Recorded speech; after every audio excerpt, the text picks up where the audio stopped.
Since before we go into the intro, I just need to Good. get his Hank Hill thing out of my system. Do I look like I know what a JPEG is? I just want a picture of a goddamn hot dog. We're leaving that in. Wait, we I should could use actually this say that this recording. time. Welcome in, everybody. Let's go. Welcome in. Welcome to Pace Pals. Should we just roll with this? Roll with the dogs, dog. Let's go. Oh, man. Welcome back to Pace Pals, everyone. We have a great show in store for you and a very special guest. Welcome back to West Dog. We have a lot to cover today. We got to cover the third round of qualifiers. We have to cover who made it to Grand Finals, and we're gonna give you a little preview of what we think is gonna happen in our Grand Finals in Laurel, Maryland, in just over 2 months now. But first and foremost, West Dog, how are you?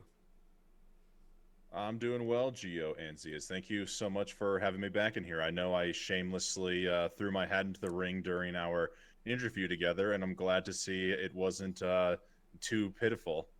No, I'm so glad you did. I'm pumped to have you back on here. Few can rival your analysis, your memory, and your understanding of the game. So I wouldn't want to break down this final round with anyone but you and Zeas, of course. Zeas, how are you? I'm doing great. I'm excited to be kind of out of the qualifier season, although we did have a really good time in the quals here on Pace Pals and the Mario community in general, but there's that aura in the air now. There's that feeling in the air of the grand finals in Laurel, Maryland. Everyone's going to be up on stage competing. I can't wait to break down everybody that's going and talk about it and give our takes. I'm excited to see how this breaks down. I mean, with that, should we just jump into it? Talk about our standings. We got first place from the quals. Cheese, consistency is king. Probably a little unexpected. Obviously, if Weegee had decided to complete a run, it might have been different. But after all that, Cheese comes away with a win. Really cool to see that too, considering that he chose not to participate fully in the qualifiers last year for Summer Pace, and he did not attend. Fast forward 1 year, here he is atop the leaderboards. It almost feels like it's kind of his rightful place, you know. I mean, after all, you look at the historical records. This is what Cheese does. He's a lot of people could put him as the GOAT. I might put him as my GOAT. We'll have to once Grand Finals in, we'll have to do a Mount Rushmore of GOATs or something. We'll have to actually do this debate once we're out of content. But for now, I'm gonna say it. Cheese is my GOAT. He's number one in the qualifiers. What did you guys think of that? I was a big fan of seeing Cheese number one. I mean, he kind of throughout the entire 3 rounds of the qualifiers, he kind of kept it to relatively the same level. That 139 like sweet spot, didn't have to do too much. He could kind of just coast on that, and clearly it was good enough to get himself 47 points and top the leaderboard. Needed a little help from Weegee, like you said, but the consistency is there. Cheese also my GOAT. Nobody's done what he's done in the video game, so yeah, glad to see Cheese up there at the number 1 spot and back on stage. Piggybacking off what you said, kind of in the same boat, was not expecting Cheese to come into the qualifier and be first place overall, but Weegee, he was very little seen throughout this qualifiers. I don't think he had too many good runs going past basement, if really any at all. I don't think he was striving to just get first place on the leaderboard. He wanted to get something PB capable or something that could just absolutely destroy everybody else. So him not completing the run did allow Cheese to slip up there for first, but it's become a part of his plot armor at this point. We just come to expect Cheese to do well at events like this, at least in the 120 star category. I think it's exactly right. I mean, it's his category. He owns it. And arguably you could say a lot of these same things about Puncay. As far as from a consistency perspective. But if you look, I mean, he was second place in the first quals, fourth in the second, and then second again. The only person to finish in the top 4 for all 3 qualifiers. You know, it didn't really matter what was going on. He was exactly what you expect every single time. Times ranging between a 139.03 and a 139.39. I mean, 36 seconds of difference between his best tourney PB and worst tourney PB. That's pretty crazy. And then, you know, you look at not just the consistency, but the consistency at such a high level. Nobody can really do what he does when you take those two different pieces and put them together. I mean, it's going to be great to see him on stage again. It's going to be great to see what he can do. You know, everything kind of changes now because it's not so much about performing strongly across 3 different weekends spanning 3 months, but now instead it's, you know, it's a few days and it's just the best time. All it takes is one. Who's it going to be? But great job, GG's Cheese. Well deserved. Good to see you atop the Mario world right now. I will also throw out, it's interesting to see how Cheese just shoots out of the gate sometimes, making a statement. That 139.39 came as his first run of the day when everybody partook in a $300 bounty race from the Run GG, aka Joey, and Cheese just like got a cool, casual $300 to add to his pace funds with a good 139. I know in Fall Pace 2022 as well, when Assless was first discovered, he, on his first run of the day, and I believe the first run of the event, casually busted out Assless and got a 139 live right then and there. So obviously interested to see this opening momentum carries with him through to the main event now. It'll be interesting to see, actually, now that you point that out, if it's like each and every day his best runs are those, you know, first handful of runs, or if it's like the first day of Grand Finals is where we're going to see his best performance. And, you know, maybe each subsequent day isn't. I don't know. It's going to be interesting to see kind of how that plays out in the Grand Final format. He's also got the clutch armor too, so maybe it might be on bookends. We'll see a good performance at the beginning, but then right when you think you need to see a magical performance out of Cheese, in the closing hours of the final day, we're going to see him just bust out something truly incredible. That's how it always works, though. That's how it always works for Cheese. Historically speaking, live events, Cheese and like the overtime runs, the resets are done. We've seen it at Break the Record. Pretty sure we've seen it at Pace before too. It's just like you can never count him out. He's just like, you know, if he's in third place and we're going into like the last runs of the day on, I think it's Saturday, that's when the LTA ends for the Grand Finals. Got to keep a lookout. Got to keep an eye out for Cheese. It's must watch Mario when Cheese has a little bit of pressure on him. But to your point, Geo, about, you know, okay, it's within the span of 3 days now, and it's not over the course of 3 months that I get to do my best. I have to do it like right now. I think the mentality is just, it's so much different for like the runs that you're willing to continue and the mistakes that you're willing to make when it's, you know, it's just in that span of 3 days rather than across those 3 rounds. So yeah, maybe Cheese will give himself a little bit more tolerance. You know, he said in his interview he was very reactionary in his reset decisions. So I don't know, maybe he'll switch it up. Who knows? Yeah, no, it'll be interesting to see his strategy. And speaking of kind of reset tolerance, second place overall, Weegee, who needs a finished run? You know, came into the weekend already qualified, didn't need to finish a run, didn't finish a run, and he's not any worse off for it because his ticket was already punched to Laurel, Maryland. He'll be competing in the Grand Finals. Obviously, he has the top time of the tournament with that first weekend in January was a 136.43.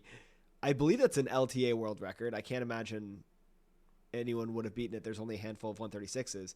But knowing that that's his potential, and knowing too that he actually has the top 2 times in all of the qualifiers, because his 138.15 is the second best time that we saw across the 3 qualifiers. Obviously, he's got that kind of like explosive, like he has the potential to move the man faster than probably anyone else. Well, certainly anyone else. He holds the world record, but anyone else in this tournament. But is he going to finish a run? Because it's not. I mean, this isn't the first time he's done this. You know, there were qualifiers in the past where he didn't finish runs, and so he didn't get the points necessary to qualify. So it's going to be interesting to see what he does in the grand finals. If he's able to finish a run, you know, he's probably got a pretty good shot of winning this thing. If I recall, too, it was either at summer pace or summer 2023 or fall 2022. Weegee didn't get a run done either in one of those until the very final run of the final part of the event. I'm going to assume, yeah, he wasn't in summer 2023, so it was fall 2022. He didn't get a run going until the very final day with a 142. I mean, I can't imagine what it must be like to be in the mentality of Weegee, to have that kind of intensity and ability to be at the top of your game, far and above everybody else. But that just means grading every little notch, nook, and cranny to an absolute atomic microscopic level. It's got to be brutal. I'm hoping we can finally see the Weegee we've seen in these qualifiers, at least these first couple, just explode and give us something we've never seen before. And funny you bring up the 136, Geo. We've still never seen an LTA 137, which I think is absolutely hilarious. The fastest LTA time I recall was a 138.03, I think, by Liam a little bit ago. And even with carpetless, still have never seen a 137. We just skip 137 and go straight to 136 with Weegee. So maybe that's what we will look forward to here in the main event. I mean, surely the first 137 like has to happen, right? Like we can't dodge it forever because there's more. I mean, there's just more runners getting 137s now. Some might not be up on stage. I know Simply just got a 137, but not going to be competing. But I know there's a bunch of runners up there they're all 137 capable, I feel like. So it's just a matter of putting that run together.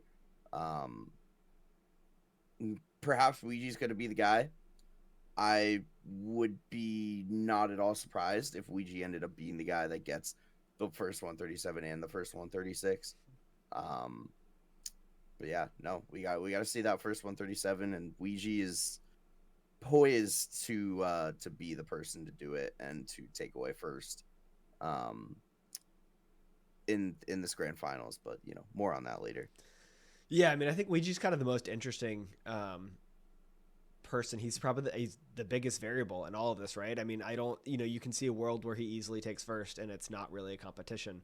And then, you look at the last two qualifiers, he's finished one run in the last two qualifiers. Don't forget that the second qualifiers, he finished one run. It was the last run. It happened to be the second best in the entire tournament. The only person who beat him was himself in the first one.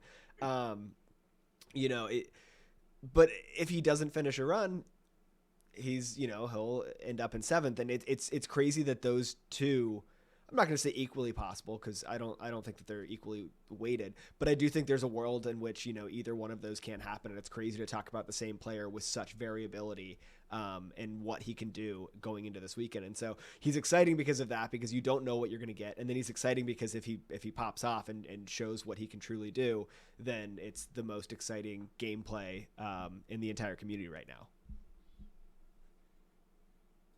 One thing I am going to be curious is I'm trying to look up his results from the fall pace right now. I wonder what the live crowd might do, because it's one thing to get a 136, low 138 in the comfort of your own home, but when you get up on stage around your friend, even like your friends and close homies, I can only imagine that might add a little bit of extra pressure, even for somebody like Weegee. So it's going to be interesting to see if he can carry out this newfound 120 godliness into the live environment.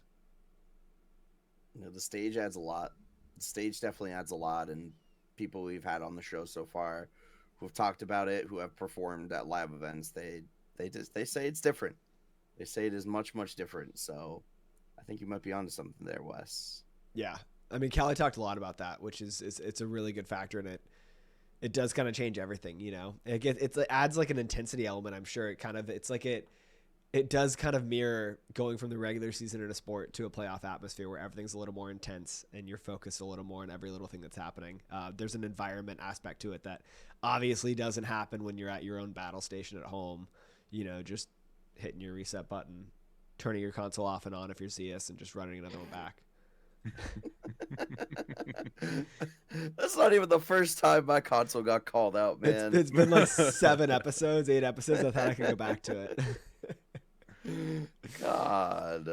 One day it'll be fixed, hopefully. Copium. Copium. Take another hit of that copium, pal. Anybody want to hit? Anybody? Zeas, it's all you, bud. There you go. Oh, it's so good. Beautiful. Anyway. I would argue after Weegee, probably the biggest surprise, at least for me, tying for second overall in the qualifiers at 40 points, Beast Assassin. And let me just say, he just needed one. You just needed one, bro.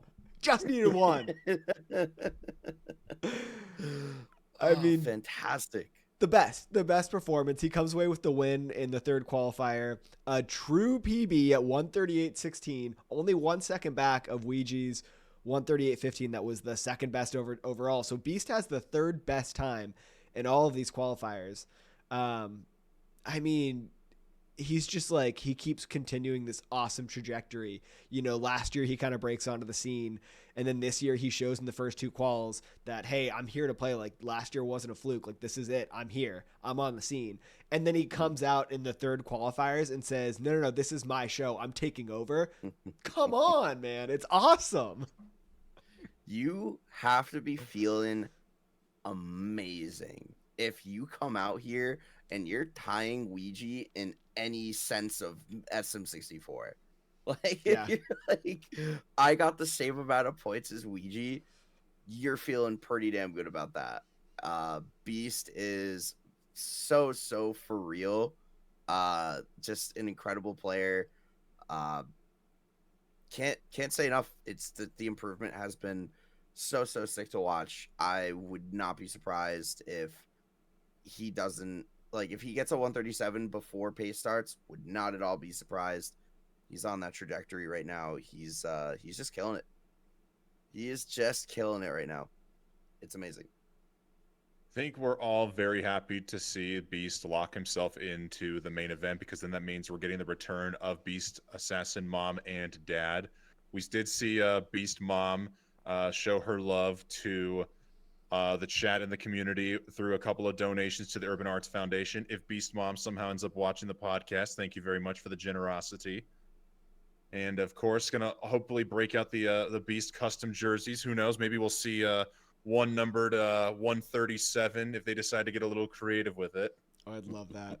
But, I mean, truly remarkable stuff. I believe before the main event last summer, he was flirting with just a 139, even before the discovery of Carpetless, and now we're looking at Beast Assassin flirting with a 137. I did not think we were going to see this kind of level of improvement this quickly here from Beast Assassin. He's now top 15, almost looking knocking on the door of top 10 territory right now. This is some crazy stuff. It really is. I mean, it's so fun to see. It's nobody's gonna believe me when I say this, but I'm gonna say it anyway because there's no proof. But his first run was awesome. He led that race for a lot of the time. I think it was like a decent, lobby basement pre-up, and then his upstairs was great until he gets to Tippy. He was 138 pace to the end of TTC, fell on TTC 100, took a death. Overall, lost a minute off his best possible time in TTC. So it kind of killed.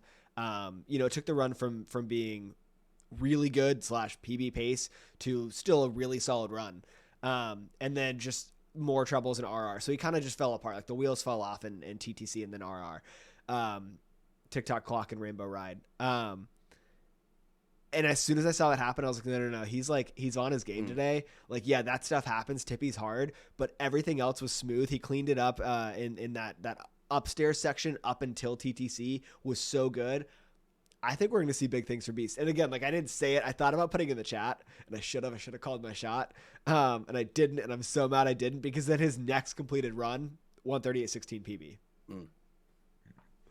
Yeah, and the death in TTC 100 was honestly really weird. It looked like some sort of misinput because I was watching it live and he was having a super clean 100 coin, and then he gets past the blue coin switch, does the triple jump wall kick, gets the ledge grab, but then I think he must have just accidentally hit Z because he just dropped.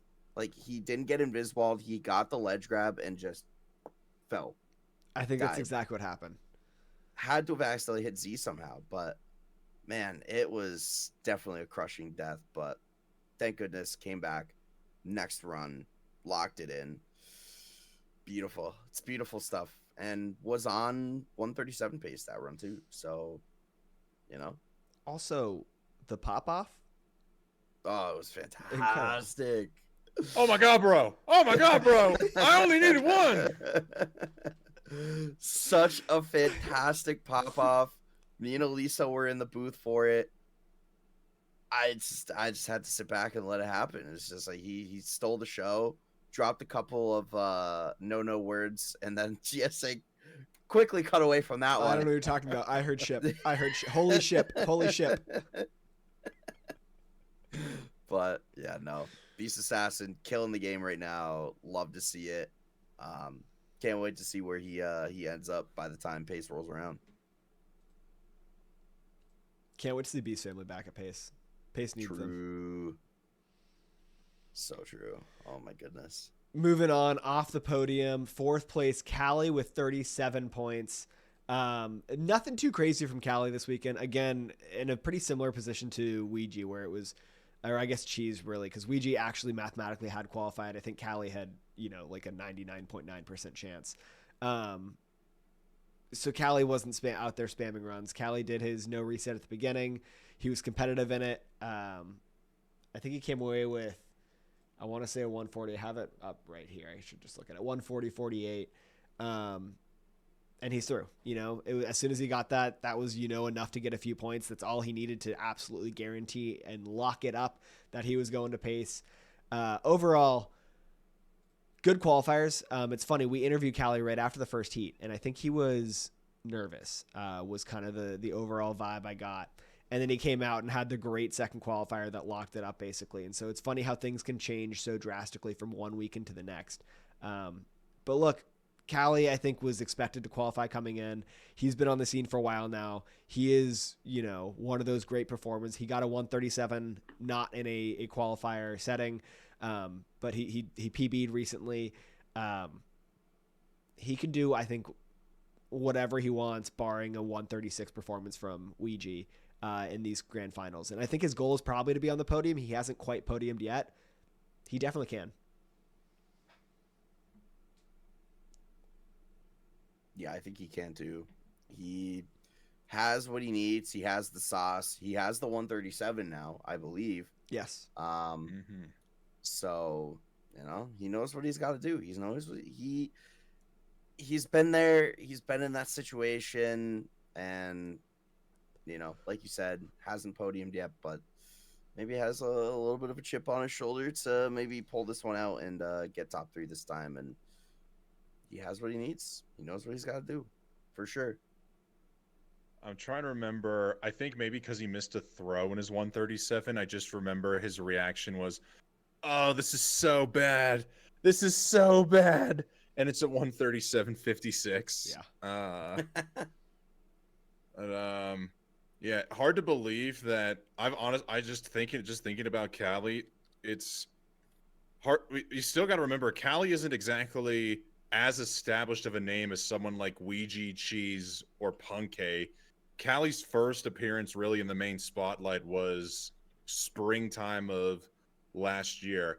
I know, when Pace first returned in fall of 22, we had BlueBob originally on there, and then once BlueBob went into semi-retirement, or rather hiatus, then they invited Kally to come back on. And I mean, once they invited Kally to be a part of the world record circuit, he's just never left. He's constantly present. He's always getting into the top 7 no matter what. I think he's becoming the new generational Puncay, where he's consistently finishing at the top, and you never know where he's going to be. He doesn't quite have the it factor right now to make you think he's a shoo-in for the top dog, but it's no it's no surprise whatever you see him at the number 3, number 4 position there. Maybe now with the 137, he's unlocking a new level of confidence, and we can see a good jump come the main event. I think to your point, I mean, is this it? Is this kind of the changing of the guard? These grand finals coming up now, is this because Kally? I mean, look, with that 137, there's no reason, and you look, Cheese has been great. We didn't mention this, but he's been consistent. 139s are great times. Is it enough to win? I mean, people can put up 138s. People can put up. We haven't seen it in LTA, but 137s. People have put up 136s in LTAs. Kally can put up a 138. He's already done it. He did it in the second qualifier. So, I mean, is this, is this it? Is this Kally coming and taking that final step and saying, no, I'm in that top tier. I'm taking the crown for myself, because he absolutely could do it in these grand finals. Yeah, I mean, Weegee's definitely the wild card in that case. If Weegee isn't on his game and Weegee isn't doing Weegee things, Kally could be in serious contention for first, not even just a podium, like actual just, I'm going to take this crap for myself. But yeah, no, it's Kally's legit. Kally's legit. He could definitely take first if a few things go his way. I'm pretty sure this was last fall. Somebody in the comment section, please let me know if I'm wrong here, but he did finish with a low 139 and missed out on the entire third day because I believe he came down with the flu or something COVID-like and had to pretty much back out. So as long as he's in good health, I think we shouldn't be surprised if we see a huge jump for him this go around. I think so. I mean, I think this is when he finally gets onto the podium. I almost think the bigger question is like gold medal. Mm-hmm. I don't know. But good things coming for Kally. I think I will say I think he's a little worn down. I think this 137 grind has been really tough. Obviously, you saw kind of the emotional display once he got it, and he even said, this has been so hard. But the good news is he's got time. I think he's currently moving across the country. Good chance to clear your mind, and then he's got 2 months beyond that before he has to play the game again. Or compete, I should say. Obviously, he's going to have to play before then. But there is enough time to take a step back if you want. Take a little time off. You don't need to be grinding so hard. Give that mentality kind of a reset so you can go in really fresh with everything you have for this tournament. Yeah, it's the play. It's a good idea. I don't know if we'll include this in there or not, but I know he's moving across the country to move in with his girlfriend, Mitzi, who has been exploding onto the scene with her in the women's tournament right now. Honestly, one of my favorite runners to catch at the moment. So who knows? Maybe Kally might move into coaching as a career move. She's been crushing it. Shoutouts Mitzi, for real. She's Big been real. absolutely killing it. Has she gotten the 16 yet? Isn't she close to a 16? So close. She's got a 17-16 last I checked. I think I was there for the 17-16. Been on multiple 16 pacers, but just none of them have quite been able to be enough to close it out at the end strong. Yeah, I mean, that's crazy. I think Mitzi's summer best is like a 16-2x or something. It's something right. wild. Has the very much no LBLJ 16-2x too. Yeah, that's how crazy that is. No, that's legit. That's a legit time. I mean, a 16 and no LBLJ is very impressive. Yeah, it's good stuff for sure. But yeah, shout out Mitzi, shout out Kally. You and Kally are gonna be Colorado boys, Wes. Yeah. True. Moving on to 5th place. Oh, I think I have this wrong in my notes. I'm so sorry. We got Puncay in 5th. Just 1 point behind Kally, 36 points for Puncay. Again, there was no need for him to really go after anything this time. Did he end up finishing? Or he did. He ended up finishing a 141.31, taking 10th place this weekend. A very modest 6 points that he didn't need to begin with, but he got, and it put him into 5th. I can't say anyone's probably surprised. He's the king of consistency. It's what he does. He just performs at events like these. And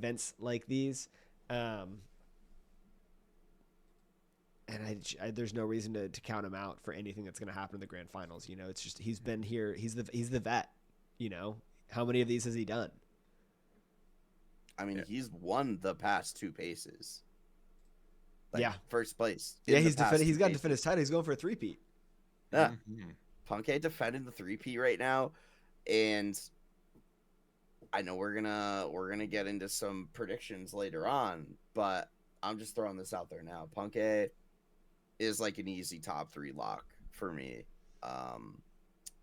just because he had a run the other day. It was outside of any qualifier business. It ended up not PBing, but it was very late into the run. It was very realistic 136 capable. Just missed it. Like, I think I can't remember exactly what happened, but I think going into Rainbow Ride, it was still very realistically a 136 possible run. I don't think it had to do with carpetless either, because I think he did get carpetless, if I recall correctly. I don't know. I probably should have looked into this before I started talking about it a little bit more, but no, just shoot from the hip. Shoot from the hip. I am like blindfolded right now, just taking my shots. But no, he had a 136 capable run, and I think that is just a sign that he is continuing to get better at this game, despite being, you know, one of the most tenured players up on that stage, other than Cheese, I guess.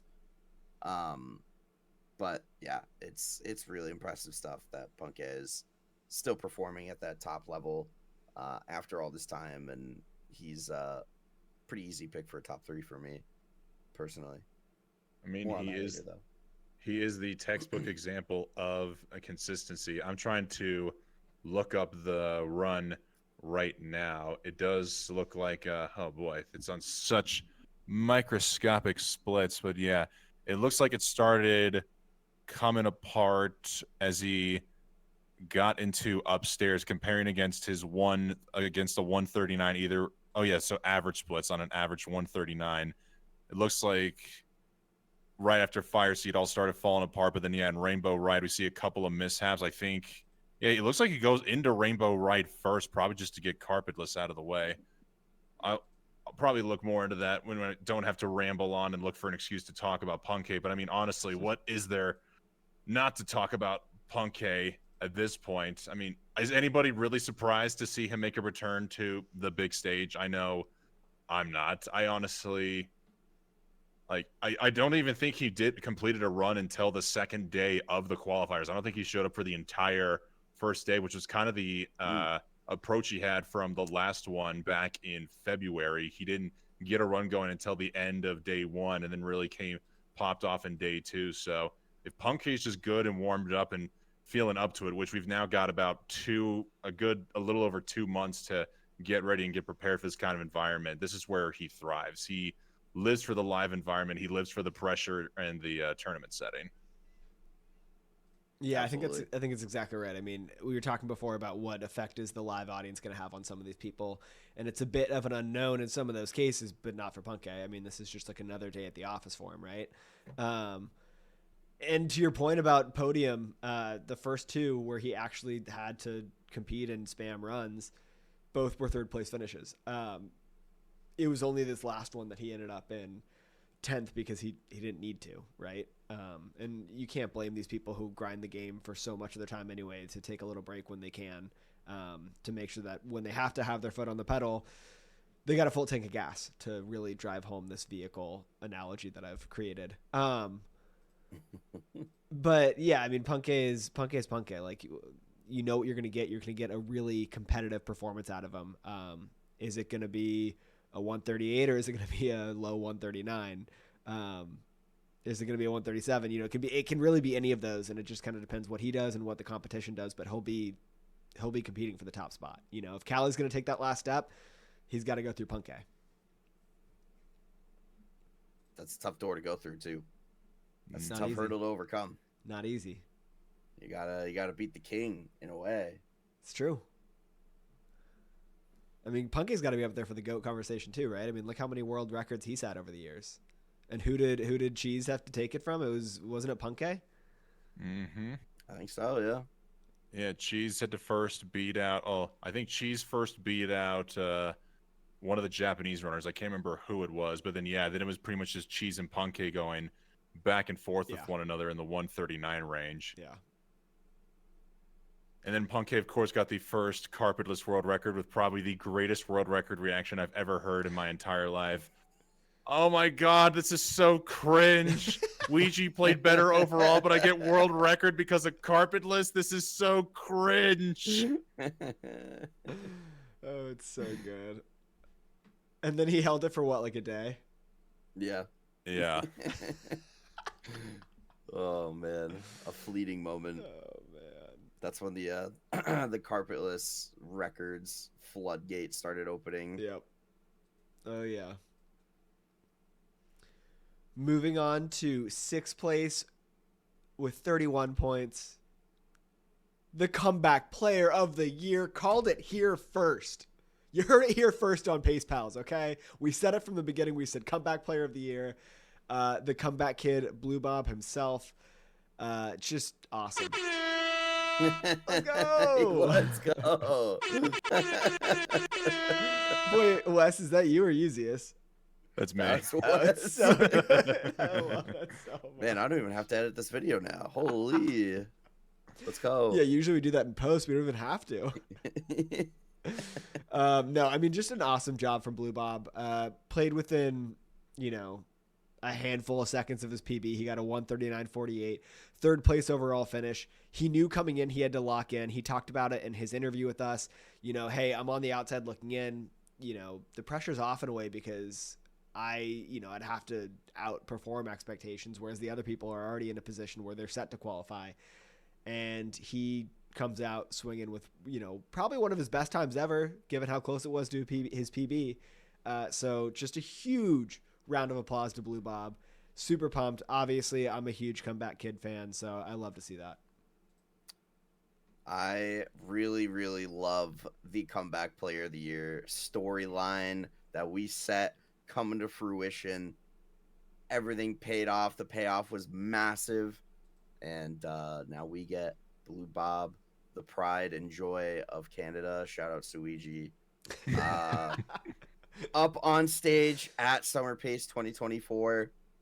It's crazy. I'm so glad that it ends up being this way, because not only is Bob gonna be able to compete on stage and go for one of those top times, but I believe Bob said that if he didn't qualify, he probably wasn't gonna be able to go to Pace in the first place. So pretty huge. We get 2 W's. Bob gets to go to Pace in general, and Bob gets to compete on stage. And I think that's a win for everybody, honestly. Pretty pog. Yeah, I don't have the standings from pre-qualifier in front of me, but BlueBob was either 7th or 8th place going into the weekend. 8th place going into the weekend. He was the first one out. Yeah, so he needed the big run, and 139. It came at the absolute best time. BlueBob dazzled us all by being blue, dabba dee dabba die, man. So true. So true. So true. Yeah, Bob killed it. When the pressure was on, he locked in and crushed it. I feel like that's got to bode well for a grand final format, right? I mean, you're going to feel the pressure more in that setting, and now we know that, look, at least in BlueBob's case, pressure makes diamonds.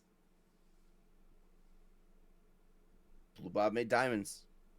Absolutely. Call him Diamond Bob. New nickname. We're rolling with it. Wrapping up the grand finalists, 7th place, 27 points. It doesn't feel right that I present this one.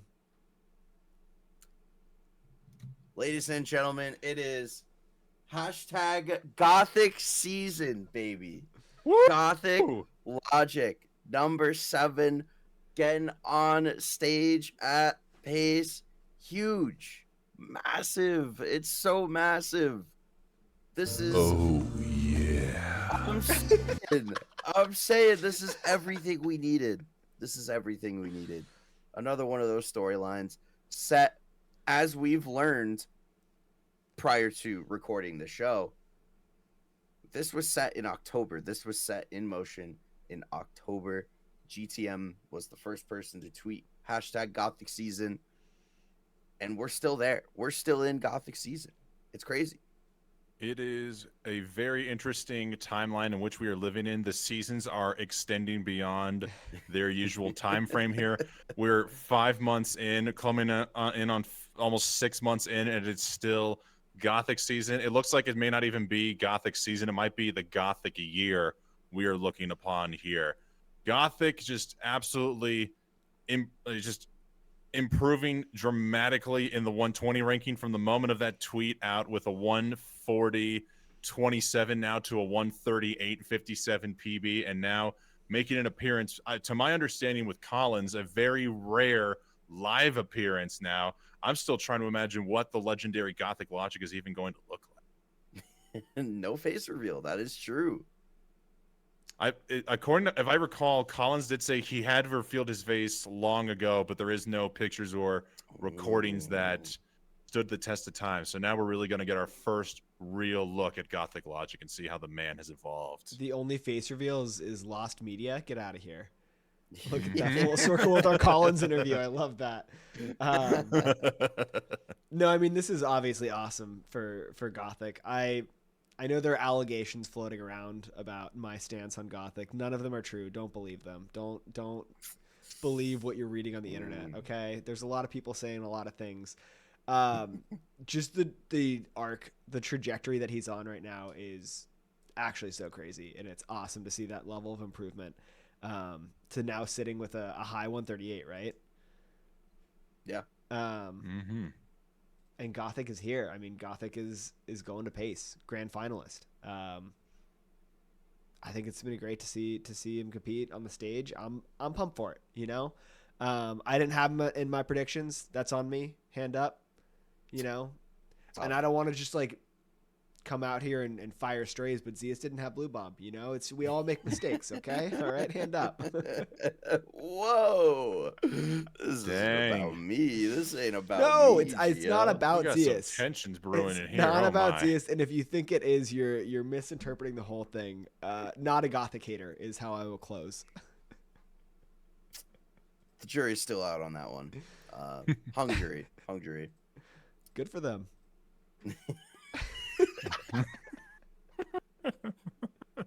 God damn it.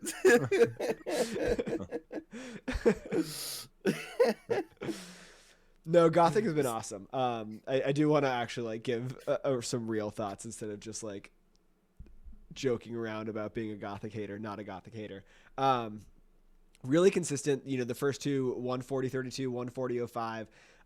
This one a little bit above that with a 140.53, but at the end of the day, it was like a weird. Did we lose Wes? Wes Dog? Oh no. Where did bro go? My guy? Hello? Is this a bit? I think this is a bit. Are you pounding pizza? Oh, did you hear me rush to and rush me here? I forgot to mute the mic, so you probably heard me rush out the kitchen, didn't you? I thought it was a bit. I was yeah, no, I forgot to mute myself, but I was trying to set up for a bit. You guys, Gothic season is, you know, like a slice of pizza. This is something that we are going to want to see and take in no matter what state it is in, hot or cold, breakfast, lunch, or dinner.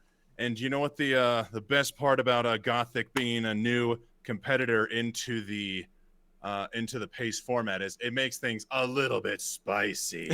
Oh, wait, no, it's too much. There's so much seasoning.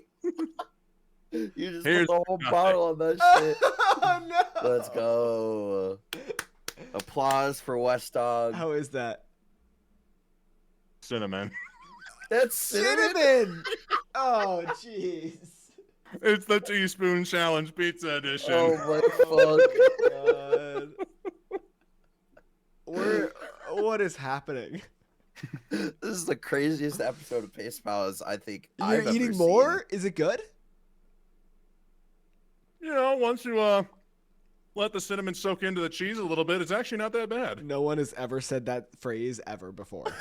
Literally the first time those words have been put together like that. Was that just a cheese pizza? Yeah. I mean, I could see it. Cinnamon and I cheese? Is that Basically the equivalent of a cinnamon, like a cheesy breadstick and cinnamon breadstick baby. Okay. I could actually see that. I see the vision a little bit. I can kind of see that. I'm struggling, TBH. But I'll let you have it. Oh, is this something I do by choice? Absolutely not, but it's definitely worth it for the bit here because it's Gothic season, baby. Gothic season. Gothic, you should make a line of spices. True. Gothic seasoning. That's a branding opportunity. Hey, I think we have a solid business foundation here that we could run that business for Gothic for sure. Oh, hell yeah. You kidding me? Look at how well this pod's doing. Revenue. 0. I mean, even if we told you guys, you wouldn't believe it. Yeah. Even if we said how much this podcast has made us, you wouldn't believe it. We're all in different rooms of our mansion right now. This is one think we're all- studio, correct? This yeah. is the speed running house we're talking about here. True. So we're kind of a big deal. Just a little bit. Wow, I used a lot of cinnamon on You that. really poured that thing out. I was concerned. Yeah. Just a mountain of brown mystery came out there, and cinnamon is. I don't know what I expected. It was not cinnamon. I thought it was like maybe like paprika or like. I was hoping I had something else, but this was Yeah. the spiciest thing I have in my cabinet.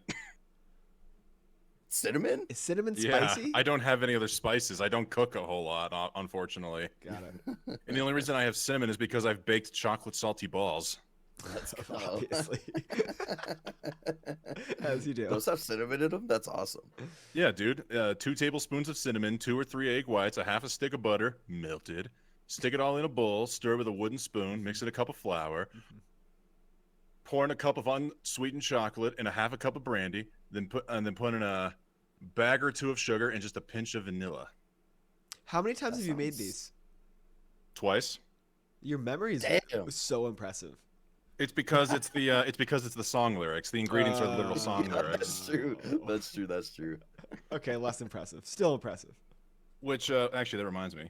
Say everybody haven't seen my balls. Do you just have like a live soundboard ready to go? I need to upgrade the soundboard a little bit if I return for more of these shows because right now all I've got are the Mario guy bits for commentary. But if we're gonna do I need something like "You lie." I wanted to play "You lie" when you were talking about not being a Gothic hater. Oh, that would have been good. That would have played nicely. Zeas, put that in post. unfortunately, I don't. This is a nice Yeah, we one. can- I we don't can think it throw would that have one fit in. into the conversation. J.R. Bussy. So happy those came out during the grand finals of my tournament, my 120 tourney. So happy those were able to find a place. That's so good. It's beautiful. On that note, do we want to Gothic give season. predictions?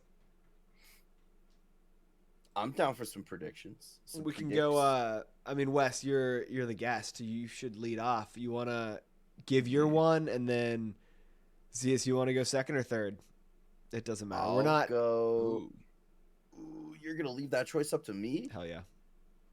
Oh God. You know what? I'll go third. I'll go third. You can go second, Gio. All right. So we'll go Wes, Geo, Zeas, and we'll just run it back. We don't need to do a snake because we're not actually drafting, and we'll just do first places, second places, third places. Are we doing all like the whole 7 right out of the gate? Or are we going to start from like bottom to top for each of us or something? No, I was gonna say let's just each give our first place. So you give your first place, I'll give mine, Zeas gives his. Then you give your second place prediction, I'll give mine, Zeas gives his, and then you give your third, I give my Okay. third. And then we'll cut it there because like we don't 7's a lot. All right. I'm looking over the names, and as much as I want to believe in the three-peats, I am, you know what? This is absolutely perfect that I'm holding this pizza, boys. I have to go with cheese. Ooh. I like that. Much like my Cheese? pizza. First place is cheese all the way, baby. Cheese number 1. What a surprise. Honestly, I mean, not surprising, but like, me personally, I'm banking on Weegee being Weegee, and Weegee's going to be my number 1. Oh, wait, Geo, you were supposed to go. Oh, my.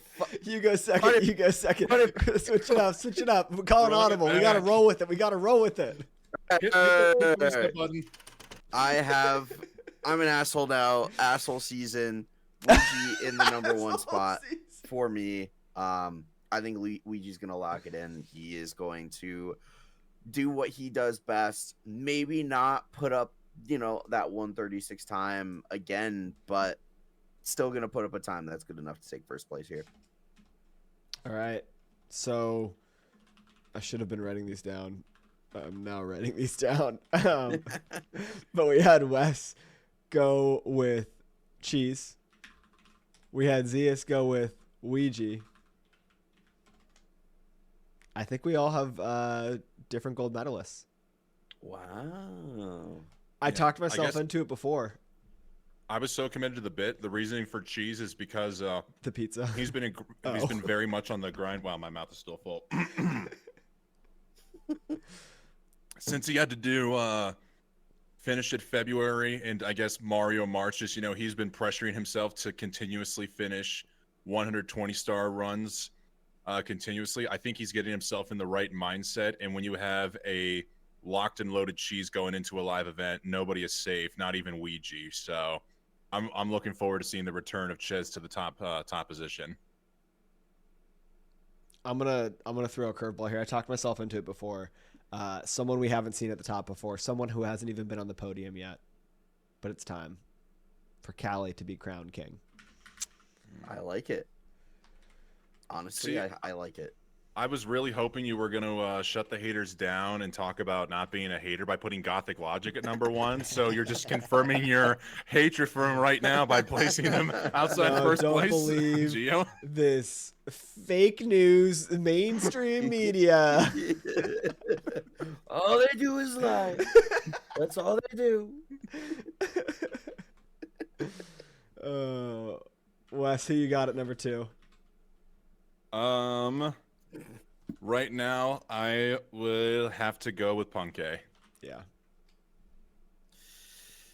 Ooh, number 2. I mean, the Puncay 3-peat would be amazing, obviously, but oh man, I'm gonna, you know what, Gio, I'm gonna take a page out of your book. I'm gonna say Kally is gonna be number 2, not number 1. I like it. I'll go Kally number 2. My silver medalist between 2. I'm gonna go Puncay though. It's all the reasons Wes said. I mean, there's a part of me that is like, should I have picked the 3-peat? But no, I'm sticking to my guns there. Kally's gonna take his gold medal, but Puncay's gonna come in and take that second place. Too consistent, too good. Can't be denied. Wes, who rounds out your podium? Kally. Kally will be my number 3. There it is. I'm not even bringing Weegee on the podium. I think consistency is going to be king here. In my opinion, the most consistent 3, the most top level consistent 3 players are going to be the ones that take the podium. Kally will get 3rd place.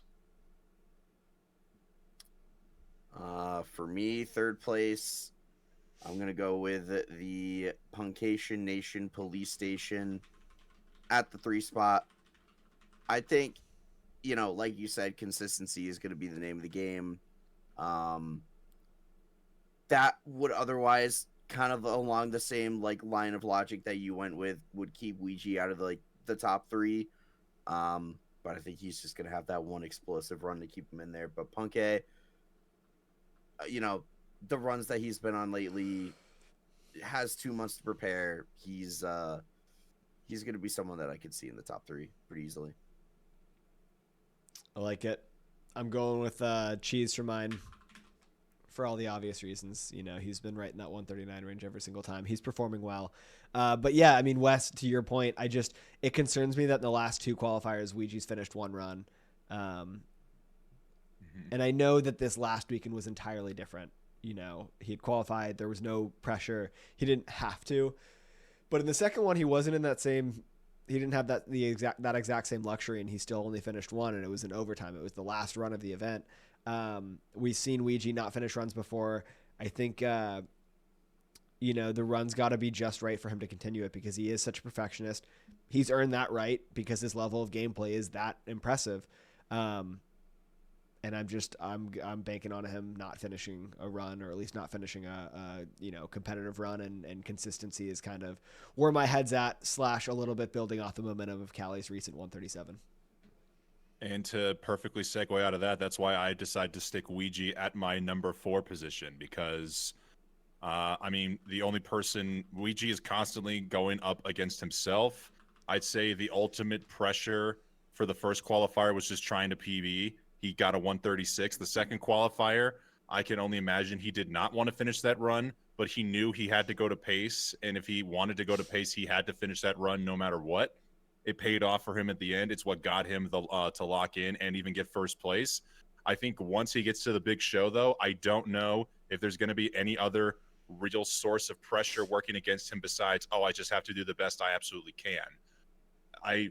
I don't want to dig on Weegee. I don't understand his psyche, but based on historical performances, I don't know if he's got the mentality to look at the leaderboard and go, all I need to do to win right now is just get a 138. It's just, no, fuck 138. I want the 137. Or fuck 137. I want the 136. Sorry for the censors. We might need to edit that out in post. But yeah, we're not even monetized. Doesn't matter. I think the very competitive edge that makes him the top runner in the game is unfortunately going to be his downfall. And even though he won't, in my opinion, finish with the top time, the run that he does finish with is still going to be far better than the average competitor. So I think he's rightfully belongs right in the middle of the pack. Yeah, I mean, I think to your point, it'll be interesting, you know, because if he does finish just 1 run, it could be, you know, easily a 138. And what is that going to look like? I mean, it could be the case that he just wills out 1 run because he feels like he should, and then all of a sudden he's at the top of the leaderboards because he's just that good. So he's the big variable, right? I mean, that's the mystery with it. I don't know how to feel. Like, Beast obviously has the momentum too coming out of this last qual. So I struggled not putting him. I was tempted to put him in 3rd, honestly. I mean, he had the 3rd best time overall in the all the qualifiers. So I don't know. It was a tough call. Do we want to finish, or do we want to just cut it at our podiums? Zeas, your call. I'm down to keep going all the way through the 7, if you guys are. I mean, I'll do 4 through 7. All right, let's do it. Let's do it. I guess I jumped you, but I just gave the analysis, so I'll just finish off. I'm gonna put Beast at 4. I think Beast at 4 is also a good pick. But since I didn't put Cheese on my podium, I think Cheese is a pretty good lock for 4th. Given my other predictions, I think the Cheese consistency, especially if he can stay around that 139 level, which we have seen for the past 3 rounds, I think 4th can be a pretty good pick. I like it. Wes, back to you since I jumped Zeas. I'll blaze 5th through 7th here. Beast in at 5th. Yeah. He's going to do better than the 141.28 he closed out with last summer, but I still think he's got a lot to prove to really make a run for the top positioning there. I don't know if we've really seen enough if either me or anybody here of the 3 of us has seen enough Beast to know if he's got that consistency or that it factor to really show himself amongst the top runners. 6th is BlueBob, comeback player of the year, but I don't know if we're going to see the 139 he busted out here in the qualifiers. It seems like a 139 is not quite the most common in the BlueBob book. I'd say he could still finish with a respectable high 140, but I don't Think a high 140 amongst these 7 runners is going to be out farther than 6th place. And GothicLogic, just solely because I don't think he's ever been exposed to a live environment, so I don't think it could bode well for him. Maybe he'll prove me wrong, but until I see it, I can't stick him anywhere other than 7th. Certified Gothic hater. Interesting. Whoa, wait. I hate him because I ain't him. I'm just gonna call it like it is, man. I like that. It takes one to know one. Not a Gothic hater. 5 through 7 for me. Honestly, I love Beast Assassin at 5. I think I had Beast at 5 in my like original top 7 predictions.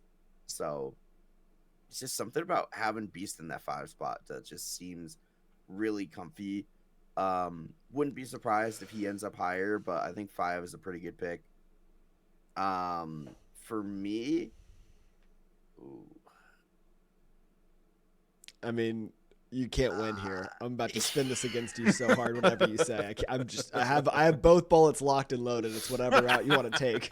oh goodness gracious! I mean, are you a fraud and you actually hate Gothic, or are you a fraud and you don't even believe in BlueBob the comeback kid? Your choice. Oh man. God, man, can Cheese get 2 spots or something? Like, is that possible? You're still leaving one of them out, so you still have to pick one or the other. That's arguably worse. Oh goodness gracious! I think honestly, Gothic. I'm not a Gothic hater. I'm not a Gothic hater. Oh, that's what the Gothic haters say. I'm gonna mirror Wes here with my 5 through 7. Honestly, I really love rounding it out that way. I think the non-exposure to live audiences in a live environment is going to be the difference here. Even if maybe I think in any other situation, I think Gothic could put up a better time, perhaps. I just think that live crowd's gonna make it's gonna make a difference. I think that's going to be the difference here between BlueBob and Gothic. It's the environment. It's the experience. BlueBob just has more experience. Your entry on the recap here is just cold-blooded, Geo. Yes, it's not GothicSeason, sad face. All right, BlueBob 6, Gothic 7. Damn. All right. Look, your true colors show. That's fine. That's fine. It's so Jover. That's fine. Like we'll just both have to answer to Gothic in a couple weeks. Yeah, true. Gothic, come on the pod. Oh, what could be more appealing than this sell right here? This pitch. Everyone hey has Gothic, man. So we think you're going to be the worst. Please come on our pod. Oh, no. Someone has to be in last. Someone has to be in 7th. Okay. You're in charge of guest acquisition. You should have sold your predictions to curry favor with the guests here, pal. No. Oh man. I'm so sorry, Gothic. All right, my 5 through 7. It's not going to make that situation better. I'll tell you that now. But 5, I have to put Weegee because I already feel uncomfortable putting him so low. I'm nervous, and I do think it is somewhat justifiable about him finishing a run because he has a history of doing this. It's obviously not a mark against his ability because he is the world record holder for good reason. I'm just nervous about how he handles this kind of situation and how he chooses to execute versus hit the reset button. So, but I also feel like I can't put him lower than 5th because that just feels criminally wrong. So for no real, it's arbitrary, but he's at 5th. And then 6, obviously it's Robert, our boy. Robert Azul. Roberto Azul, as he's known in the Enye community. I don't think he is. Which means we're all Gothic haters in this booth. And officially not a Gothic hater. Gothic in 7th. Hashtag GothicSeason. Hashtag GothicSeason. Hashtag GothicSeason. It's still ongoing. Year of Gothic. It's like an Ice Age except Gothic. It's just everything is Gothic. Everything's coming up Gothic. Not the predictions, but everything else. Yeah, look at us telling us look at us, it's Gothic season, and talking about the year Gothic, and every single one of us is placing him in last place, like a true Gothic. We're such posers. Such posers. But look at the field. Okay, it's tough. You know, we got 7 insanely talented people. Mm-hmm. They should do what they do for the Olympics, or what people propose they do for the Olympics as a joke, where they put like an average Joe out there to compete, so you have like an idea of these people's skill. They should get like a normal runner and just throw him up on stage with them and just like dropping like 2.5, 3 hour times. Just like a standard of comparison. I do love that's what a CCR did for his drum run. He brought Cheese up on stage to show how time consuming and difficult it was just to get Wild Blue. It took just like 1:45, and then CCR is like, "Oh, you have 16 star. Don't worry, I can get it done in 22 minutes." I do think the live approach will be a big thing for Gothic, because just look at the last couple of paces. Actually, I'm trying to think. Yeah, we had a Smough for one of the paces, and he finished, I believe, in last or 6th place, and then. Was Marlene that summer as well? Was Marlene in the summer, or were they fall? Because I know they didn't even get a run completed. It was summer. Okay, Marlene, Beast, and Smough. Yeah, Smough and Marlene finished bottom of the pack because Smough got the lowest time, and Marlene didn't even complete a run. And I do think like the live environment. Hell, we didn't even think about this. Gothic is coming all the way from the UK. Who's to say jet lag doesn't play a factor into this? That's true. Does Gothic come in early to get adjusted? Honestly, we might have to wait and see. That would be a smart We play. should pitch that. Let's pitch that to Curry Favor. We'll come up with some good ideas. That way he won't hate us. True. We'll give him a whole guide on how to deal with jet lag. Should we just offer to be his managers? Okay, here's the sell, right? Gothic, we had you in last place. All 3 of us had you in last place. No hard feelings. We're going to type up a whole guide about jet lag. It's going to be great. Also, can we be your managers? Look, here's the thing. Nobody wants to go up against high expectations, all right? That puts pressure on you. Nerves come into play. You don't need that, all right? We're in a live environment already. Nerves are already a thing. We're gonna lower those expectations, so that way it's gonna be so easy to exceed those. You're gonna come in nice and relaxed. You're gonna have literally nothing to lose, and you're gonna shoot up. You're gonna podium. That's my pitch. That's actually pretty solid. Let's play that for him when he's on. Just play that back. Oh my god. Man, spoken like a true lawyer. Spoken like a true lawyer. The ultimate spin zone. True. You gotta spin it. Oh, come on. Who typed that? Who typed that in the notes? Me. Yeah, that's what I'm talking about. What do you mean? Goodness. Can I put this on? Should I drag this over to the recording? Here, I'll do it. Let me highlight it. It'll make my life easier for post. Here. There it is. This is where I wish. There you go. I wish soundboards could last more than 5 seconds, because I want to play some motivational music right now and try to get like a Braveheart speech for Gothic to be the underdog we all want him to be. Well, give your motivational speech, but like we can throw something in there post. Yeah, we can always do it in post. I like how I say we. It's Zeas. He's the editor. All right. Let me try to think of something.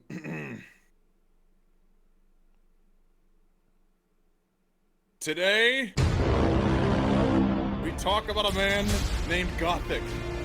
And in the most logical way possible, we are going to witness a man come forth, break new ground, keep his head held high, and set the crowd ablaze with his passion and dedication to the game. We will witness the UK's greatest embrace his uniqueness, his strengths. He's going to shine a beacon of light from deep within his soul that will illuminate the entire room, so much to the point it would melt Liam into a puddle of water. Gothic, the world awaits your underdog story. Even though we have put you down. I have no doubts that you are going to come over here across the pond and conquer Ace with race. Get the fuck out of bed, bitch. Go.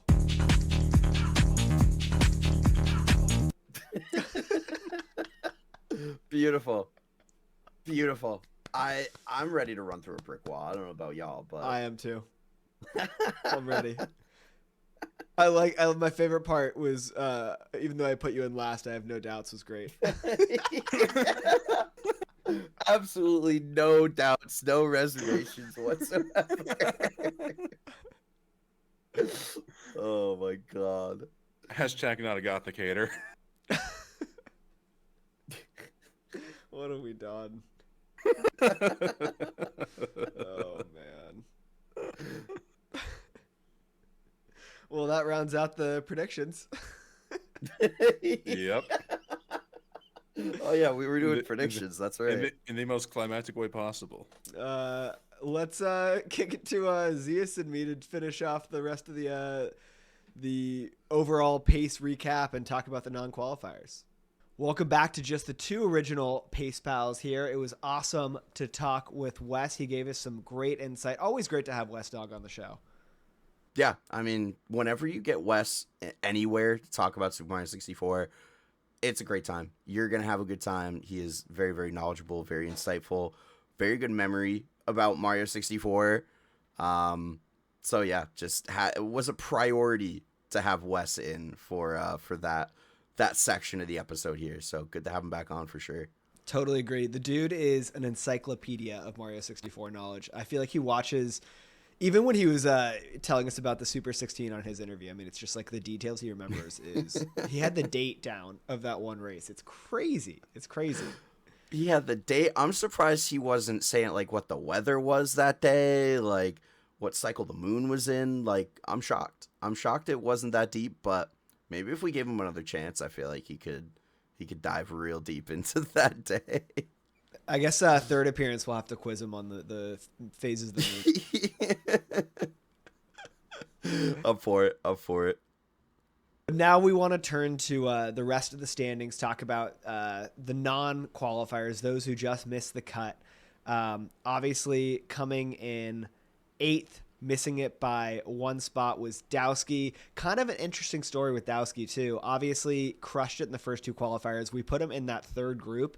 That was kind of, 3 of those 4 were going to make it. He ends up being the odd man out. But it's not because of what we thought. It's because he chose not to participate. And Zeas, you heard maybe there were some controller issues. I think you might be a little closer to this issue than I was. So I think it was, I want to say it was on Saturday, because that was the day that I could mostly watch this weekend. And this might be on me as a unofficial journalist, but Official. someone, I mean, I think we're official at this point, but I think we should get our credentials for Pace, right? Those are in the mail. Milo, yeah, hook us up. Can we get media badges or something? Like, but my source was one chat message in the my source was one chat message in the speedrun chat that said, because someone was like, oh, why isn't Dowsky doing runs? And someone said, oh, he was having controller issues, so he doesn't want to do a full 120 run. Like, he doesn't want to do 120. So I was like, okay, I mean, that sounds legit. Like, because what made me think that was legit was because he was doing 16 star. So I'm like, okay, if you're having controller issues, like, you don't want to commit to an hour and 38-minute run in his case. You just want to do like a 15-minute run or something. Like, you still want to play Mario, but you don't want to commit to that long run, which is fair. I don't know if the controller issues were real. No, they were. Look, as the media members, we stand for truth. We're the pillars of truth that uphold the community of Mario 64. I'm not overhyping our role in this whole ecosystem. Okay, it's a burden we bear, and that one chat message, That's gospel. I believe it fully, totally. I don't need any more evidence of anything ever than that. I'm happy to go off one chat message and just run with it forever. I mean, does a source get more solid than a random Twitch chat? Does it get more solid? Was it in the GSA channel? It was in the GSA channel. Even more reliable. You never see people wrong there. No, I've never seen a single person wrong in that chat, especially the guy who thought that the timer on the screen was the person's local time. Nobody's ever been wrong in the speedrun chat ever, including me. I've never been wrong in that chat either. True. So controller issues, we'll run with that. I also heard some other rumors. Again, these are rumors. I don't even remember my source for this one, so probably a little more reliable than you. Since I literally don't even know. I could have made this up. I don't know, but I'm going to talk about it. Storyline guys, remember? I heard that he wasn't even going to compete even if he qualified. Oh. I don't know if that's, again, I don't know who made that up. I don't know if I made that up. But maybe that, here's the other thing. I'm going to take this a step farther, and I'm going to try to read into the psychology of Dowsky about this rumor that I don't know where it originated. I wonder if he was having the controller issues and then was like, Psh, man, I wouldn't have gone even if I did qualify, like one of those types of situations. They could be related. I don't know. That I mean, makes everything a lot of fits sense. together, right? It's very cohesive, this story. Right. I mean, like, I could definitely see how they're related to one another. It's actually really funny because I was thinking about this earlier today. I drive for work, so I have a lot of time to think because there's a lot of downtime going from point A to point B. And I was like, what if somebody qualified and they just chose not to go? Like, who would get their spot? Would anyone get their spot? How would they handle that? I feel like they'd have to, right? I have no idea. I Like have no idea. Like, let's say, for example, Dowsky finished in, I don't know, third in the top 7. He decides not to go. Would everybody get shifted up a spot in that case? You have to. I mean, I guess. What do you think? I think shifting everybody up a spot would make the most sense. Just because, like, that time is basically, like, you're basically acting like that time never existed. But, I don't know, would they roll with 6 people? I have no idea. Does having 7 people on stage, like, does that ruin the structure of the event, or could they go with 6? I feel like you got to do the bump up. Everyone elevates one spot. The old elevator move to fix it. Number 8 qualifies because the thing too is, like, I feel like they want 7 people because they want more runners. They probably stop at 7. I mean, I know there's budgetary concerns. They pay for all those trips out, so like they're already willing to pay for a 7th trip. And I feel like more Mario, more money. I don't actually know if that's true, but you have alliteration, so I think it's true. I think that's how that works. Yeah. I feel like you got to roll 7 out. Yeah. I mean, that was my initial thought too, was they would just bump everyone up. But who knows? Who knows how GSA would want to handle it? If That's only Milo. we could talk to somebody about it and figure it out. Do we have an interview coming? I think we might have an interview with Milo. Never heard of him. I don't know. Nah. I don't know. I think he might be like one of the co-owners of GSA. I'm not sure. No, I think he's like on the janitorial staff for GSA. Real low level guy. Hey, we got to start somewhere. Get the low level interviews. We'll work our way up. We're going to get the whole organization by the time Pay Summer rolls around. Everybody. Oh, man. Shout out Milo. True. Shout out Milo. Thank you for maybe coming on the pod in the future. Unless I ruined it. Bridge burned successfully. Bro, I am just burning bridges on this show. It's no good. But yeah, Dowsky chooses not to compete. Either of his prior times would have given him the qualifier, is what I wrote. Yeah.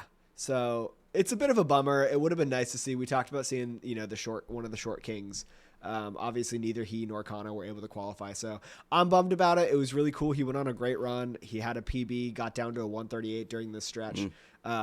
Just phenomenal performance from him. He showed that, you know, he absolutely can compete, and frankly, he does deserve to be on that stage, I think, if he wants to do it, you know, and that's another component. It's not just about who has the most skill. We've seen in the past, Weegee didn't qualify for a pace last summer, and she's obviously didn't either. And so it's not just about the most skilled, but there's a timing element to it. And so not meant to be for Dowsky this season. Hopefully we see him in the future. Yeah, that would be sick. There could also be like a possibility of like a 16 event in the future that GSA might run. Because I know I want to say it was Fall Pace, they did the 16-star LTA that was like a day. So that could be something that Dowsky participates in, or if GSA decides to do like a larger 16 event, Dowsky could do that. But obviously 120-star, having Dowsky up there would be sick. If the conditions are right, if all the cards are on the table, and I don't know, his controller's not having issues, or, you know, whatever happens, it would be cool to see Dowsky up on that stage maybe next year. Completely agree. I also am realizing I made a mistake, and so everyone should call us out for this in the comments below. Like, subscribe, share on social media. I made my notes before the run had updated standings. Beeve was actually the first one out because he got that PB on the last run. Oh. Beeve was in 8th with 22 points. Dowsky at 19. Hand up, that's on me. Damn, I'm slandering a friend of the program, Beeve. I'm so sorry, Beeve. Unbelievable. Oh Who is this guy? I don't even like what's going on here. I think we just lost our media badges. But we're gonna pivot. Look, it's all about versatility and flexibility in this industry, and so we're gonna pivot, and we're gonna talk about Beeve right now, because Beeve was 8th, and Beeve had, I would argue, Beeve had the most impressive qualifiers of anyone, in my eyes. I mean, it's kind of hard to disagree with that, because, I mean, you look at everyone else, people who had a realistic shot at qualifying, at least, because there were definitely some other like impressive improvements outside of like the top level sphere that would have had a chance at qualifying. But in terms of just people who had a chance, Beeve, I mean, cracked the huge minute barrier with the 139, already had another 139 on the board. It's hard to beat that. I mean, nobody else has really cracked a minute barrier in the way that Beeve has throughout the course of these qualifiers, in terms of, again, people who had a realistic shot at qualifying already. But yeah, no, I can definitely agree with that. Yeah, I mean, Beeve was awesome this whole tourney, and he was at ESA for the second one, so probably wasn't able to give his full focus. He was also doing a nonstop 120 there. And we'll dive more into like his specifics from this weekend when we'll recap the whole weekend a little more in depth. But it was just kind of pacer after pacer. Beeve killed it, and then in that last run, the very last run of qualifiers into overtime, he gets the 1 second PB. I think live split showed 0.1. But I mean, it was awesome. And you know, if he had been able to, I think he needed first place. He missed by 5 points to tie Gothic. So he would have needed first place. Obviously, with Beast getting a 138.16, that would have been like legendary for Beeve to do that, to drop a 138 low. But no, I mean, it was awesome to see how well he performed, and he was doing comms, so he didn't have the full time, right? I mean, he's putting 2 hours in the booth, and I think on both Saturday and Sunday, definitely Sunday. But like, round of applause for Beeve. I'm so pumped we were able to have him on the show. He kicked ass. He showed me that he belongs, and I can't wait to see him on the stage at a future pace, because I think it's an inevitability. Yeah, I mean, oh God, what interview was it? Was it the West interview, or was it JQ, I should really remember this. Are I'm we? making Does myself- this mean we made it? That we can't even like we? Oh man, we've done so many interviews. I can't even recall them all. But there was an interview where we were talking about like how the old guard of SM64 was kind of phasing out, and This a was with new Collins. That was Collins. Oh Yeah, it was man. Collins. Shout out Collins. My bad. True. But yeah, like that old guard of SM64 is gonna start phasing out in the next few years, and people like Beeve they're gonna take over. Beeve is, I don't know. I don't want to say Beeve is locked in for a spot in the top 7 in a future pace, but once these older runners kind of start not really competing as much, Beeve is positioning himself as one of those people that can be up there pretty much every year. He could have a dynasty at pace. Who knows? I think that's right. I mean, I think too. Look, once Vegas gets their SM64 pace gambling out there, if you are a gambling person, I sometimes dabble. And look, I think Beeve would be a great value play because I think he hasn't qualified yet, so he's going to have maybe a bigger plus sign in front of him. But I think he's got a great shot at qualifying next time. Throw your money on Beeve. Vegas, open up those lines, huh? 100%. And as we have found out, we are very good at making predictions. We'll talk about that more in a little bit. But 7 for 7. That's all I'm going to say. That's the sneak peek. We nailed it. YouTube. Trust. Really good predictions. So yeah, obviously you should be taking that advice. Bet on Yeah. Beeve. Go Oh, gamble. Or, The yeah, alliteration. Bet on Beeve is too good. Oh wait. Beeve, make merch of that. Beeve, use that. I'll license you the idea. Yeah, we get a cut. We get a cut of Beeve's merch now. Hell Of yeah. course we do. Of course we do. Look, it's a business, all right? Exactly. We like we said in the first ever episode of this show, we quit our jobs for this. We gotta get the revenue streams going. Bro, that's a little too real. Let's fucking literally quit. Wait, I was just joking, Geo. What happened? Yeah, so please support, like, subscribe. My livelihood depends on it. Thank you. All right, now I'm gonna Goodness recheck gracious. at the standings so my notes don't lead us astray. Man, I was too eager. I should have waited like a few hours to do notes. I should have procrastinated. All right, but confirmed it is D whatever in 10th with 18 points, missing qualifiers by 9 points. I think it would have taken. I thought I wrote the time down. It would have taken to qualify, but I mean, I think what really killed him was the first set of qualifiers. He didn't come away with any points. I think he had a 146 in that one. This is also on the run. Shout out the run.gg. Yeah, he had a 146. Wasn't good enough to get him to qualify. And he needed 9 more points to tie. So it would have obviously been tough. He would have needed first place as well to have a chance at qualifying. Yep. And that would have been a tough time. But honestly, and I'm curious how he feels about it. D, come on the pod. Let's talk about it. I think, though, I would be encouraged by this. I think it's an encouraging performance. He isn't necessarily known for 120. That's not to say he's not incredibly cracked. He's not incredibly skilled, because he is. He's a phenomenal player, a legend of 70 star. He, for some reason, doesn't seem to kind of hold that same stature in 120.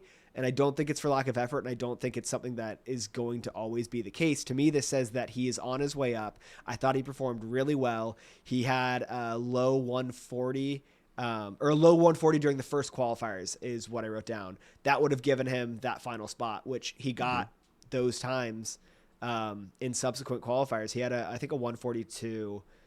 No, he had a 140.28 in the second qualifiers, and then here he had, in this last one, he had a 140.40. So I mean, he's right there. If he's a little more consistent, we're end up watching dinner on stage in the grand finals. Definitely. And we talked about this after round 1. Obviously, the time that he put up was not indicative of how good he is at 120 star, even though, like you said, he doesn't have that same stature as he does in 70.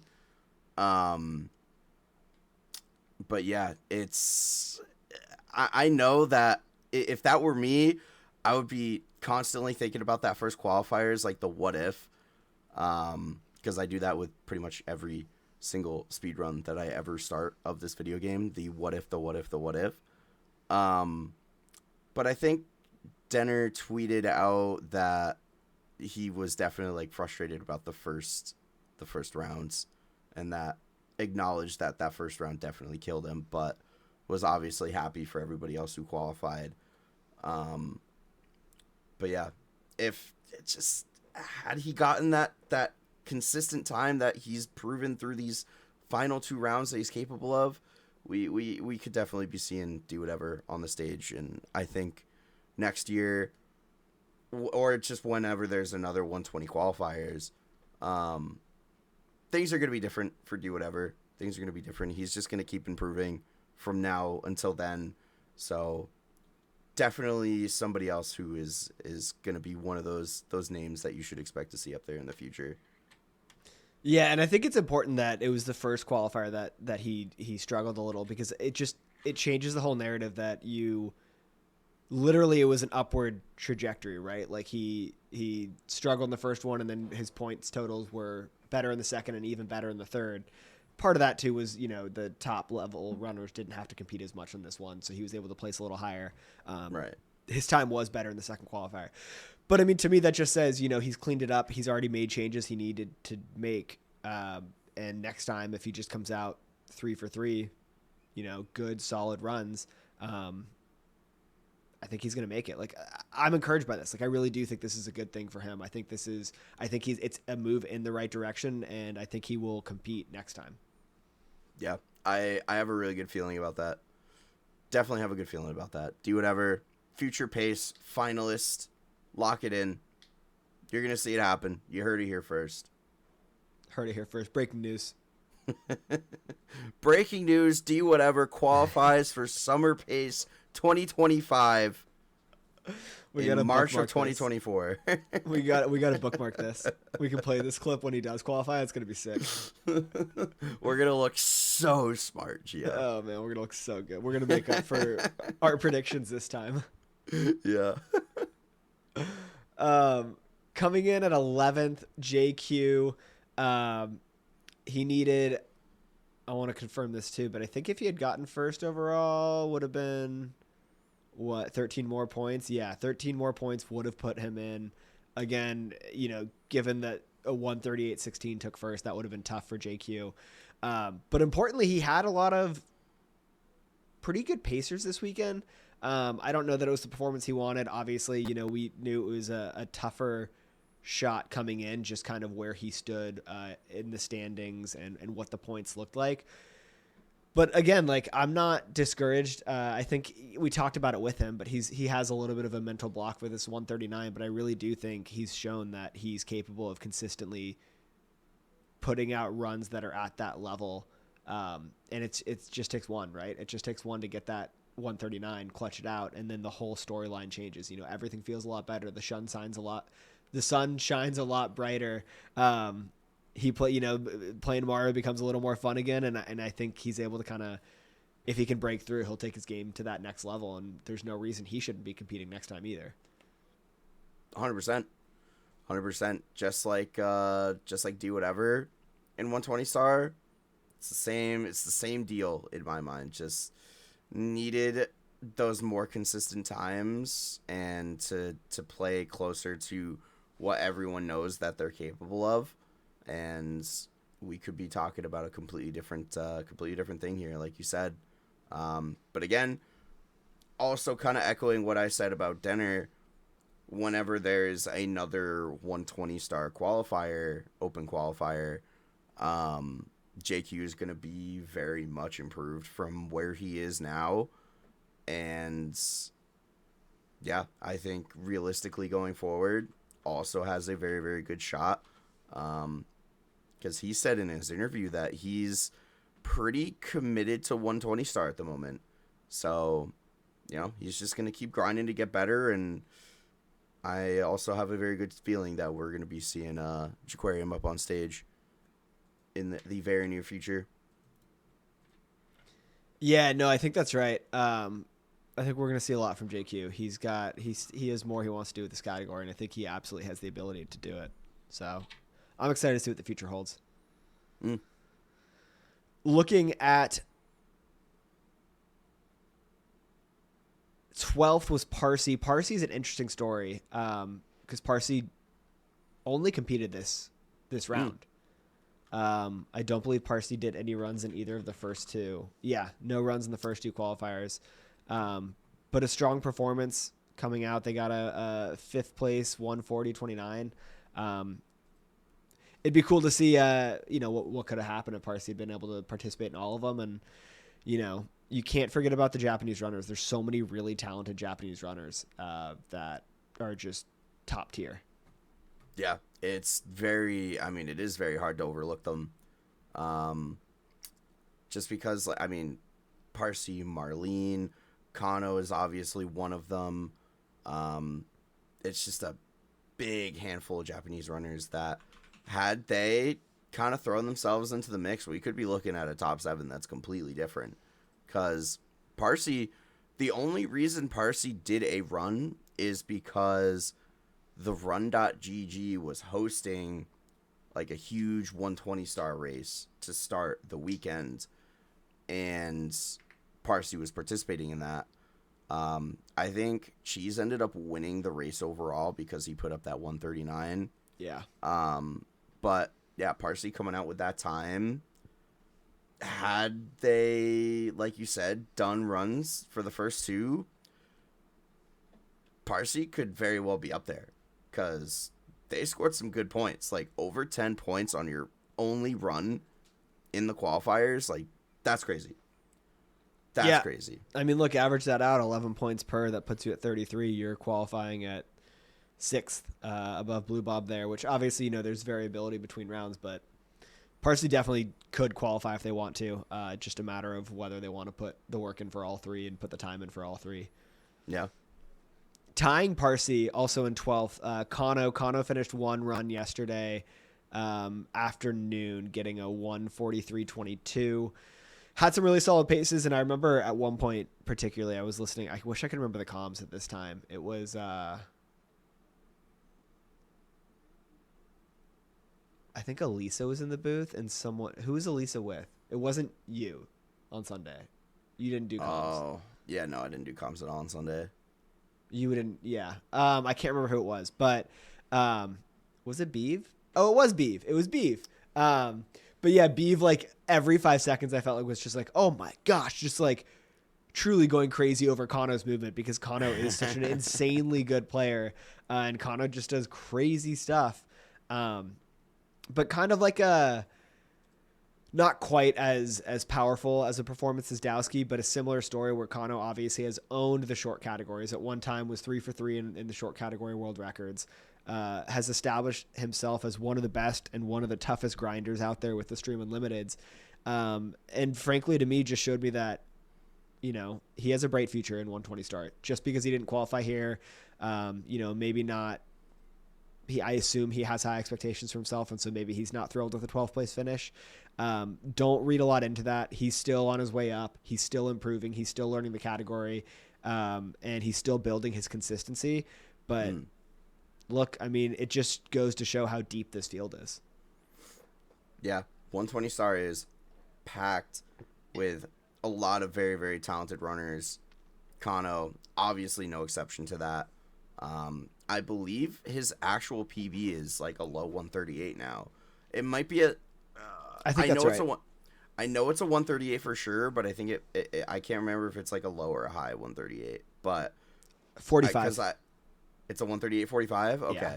So I remember him tweeting about it, and he was like, I'm not really like super happy with this run or something like that, or like there's still a lot that I could improve here.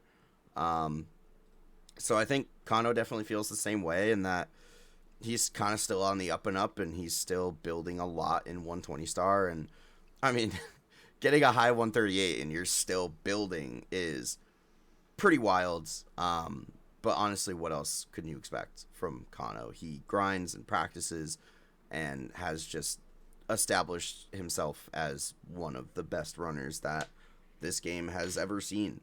And I fear for 120 star when KANNO gets into his groove and he hits his 120 star peak for sure. Yeah, still just a ton of untapped potential. And like you said, that's saying something. He's already got an insanely good time, but he's just, the sky's the limit. 100%. 100%. No telling where KANNO is going to be a year from now in 120 star. Yeah, agreed. Can't wait to see it happen.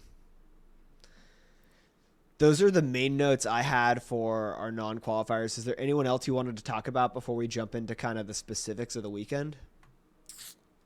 I think in terms of people who, again, as I mentioned earlier, who had like a realistic shot at actually getting into the top 7, I don't think there's really a ton of people I want to talk about, but I think there's one thing worth mentioning. I'm pretty sure didn't Dezanig skip a 138 recently? Oh, yeah. This wasn't part of pace, but This was not part of pace. 138 skip, second day back of doing runs on whatever he considered his grind. I think the tweet was like second day of the grind. Yeah. Skipped 138, missed a throw, and got a 137, I think. Yep. I believe that's correct. Are you kidding me? Absurd.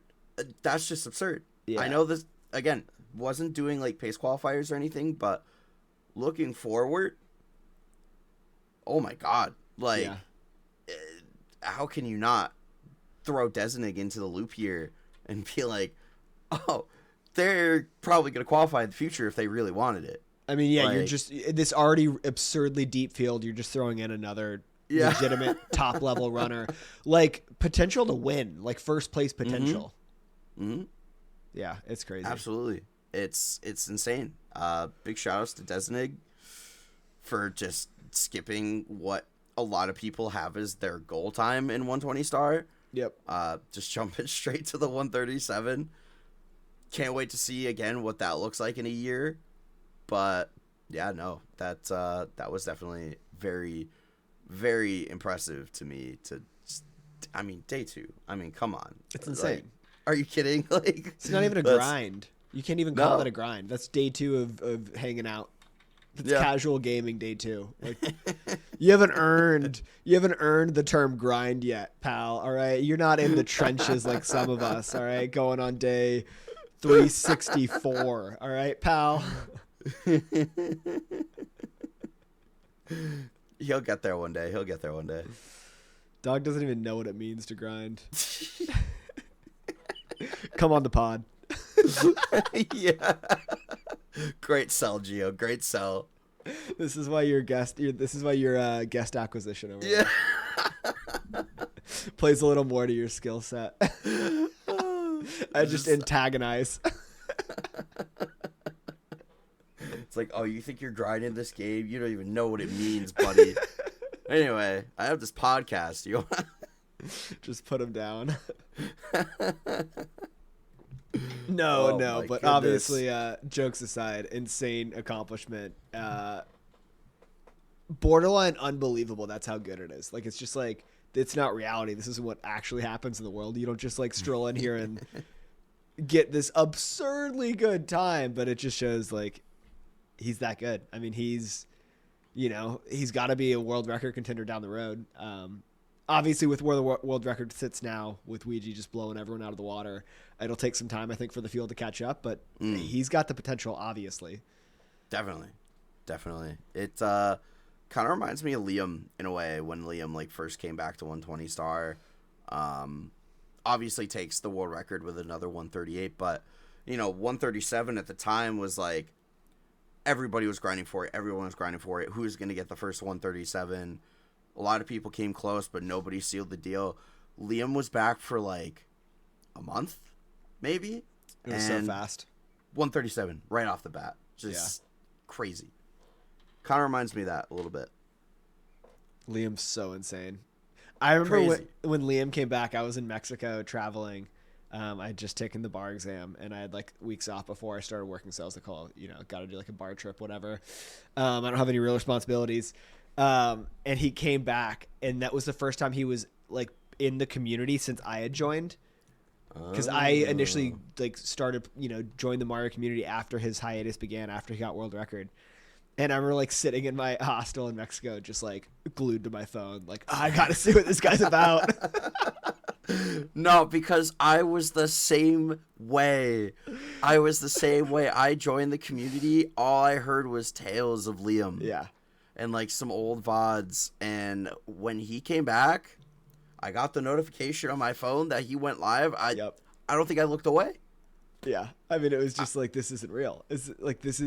He was this, he's like bigger than a person. Like his like whole, the whole, everything surrounding him, all the stories, the myths, the legends, you couldn't tell what was true. Like, it was an event when he came back, man. It really was. And I felt cool. I felt very seen and very cool because, fun fact, when he came back, I typed in his chat. I was like, first try LBLJ right now. And he read my message and he did it. And I was like, Liam read my message. No way. One time I asked him what he did for work in his chat, and he went on like a 5-minute tirade about how you don't ask somebody what they do, man. Like, that's such a personal question. Are you kidding me? Like, bro, I would never ask someone that. Are you insane? Why would you ask me that?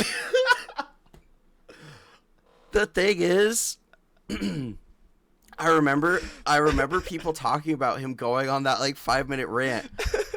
I had no idea that was you that asked him. Yeah, dude. He just went off. He was like, why would you ever ask? It's so personal. That's so funny. I was dying. It was so good. Come on the pod. Liam, come on the pod. Come on the pod, bro. Promise. We won't ask you chat questions. I won't ask you what you do for a living. I swear to God. Oh my goodness! Shout out Liam. Shout out Liam, man. Should we move on to weekend 3, the analysis, the breakdown? Let's do it. Let's lock it in. So kind of going in order, the first few we can just touch on lightly because we obviously already talked about them with Wes. Surely. We're definitely recording this before a conversation with Wes, so just banking on this actually coming up, but it'll be good. We're putting all of our eggs in this basket. We're really time traveling here on this podcast. Beast, first run, that no reset the run GG. He was leading for most of it. I mean, he was crushing it. Had a 104.30 up, which is not like an insanely impressive time for him given his capabilities, but it's definitely a good competitive time in a live setting. And then his upstairs was just like insane. 138 pace to the end of TTC, and then everything kind of fell apart. He fell on TTC 100, took a death, lost a minute off of best possible time in the stage, and then Rainbow Ride was just like one mistake after another. He just like couldn't. One of those things that felt like where when you're running the game and you make one mistake and then you're just entirely thrown off your rhythm and you can't do like anything right. Like everything falls apart. Like for me in 16 star, it's like, oh, I missed LBLJ or I missed BLJs. I'm going to like finish out just for fun. And I have like a 10-minute bit and it's like, okay, this sucks. Been there too many times. It's really tough to finish out those runs though. Just when it has the potential, or that it had the potential that it had, and just everything, just one after another, mistake after mistake. It's tough. It's tough to finish it out. It's tough on the mental for like the rest of the session of runs, especially if it's your first run like it was here. But obviously it paid off, so not a big deal. Next completed run. Literally the next one. He just needed one. Just needed one, bro. All-time pop-off. My favorite pop-off. So fucking good. So good. Also, at one point, I guess right before they cut his mic on GSA, he goes like, holy shit. And then the entire chat is like, ship. I heard ship. Holy ship. I'm pretty sure I was like, oh, B said holy crap, by the way. Everybody at home. He did not say what you think he said. You misheard him. Yeah, that actually brings up a great point. You were in the booth for this run for the PB. I was in the booth for PB. Me and Elisa. How was it? It was great. It was amazing. It was a fantastic moment. Another Beast Assassin classic. I just hope that energy kind of continues into the live event, and I kind of hope to see another Beast Assassin pop off on stage. But no, it was a great run to be in the booth for. Great ending. Obviously, unmuting his mic and popping off was a needed thing. I just kind of sat back and let him do his thing. Yeah, but obviously you crushed that. You recognize the moment that was happening. You're like, this is like, he's got to take center stage on this, and that was like perfect. It was so great that you did that. But I appreciate it. I've been around the block a couple times. He's a pro. Kind of a professional commentator. But no, it was a fantastic run, and I'm happy I got to be in the booth for it. Happy I got to be in the booth with Elisa for it. Yeah, fantastic stuff. Beast, come on the pod. Soon. Foreshadowing. Foreshadow. Pog.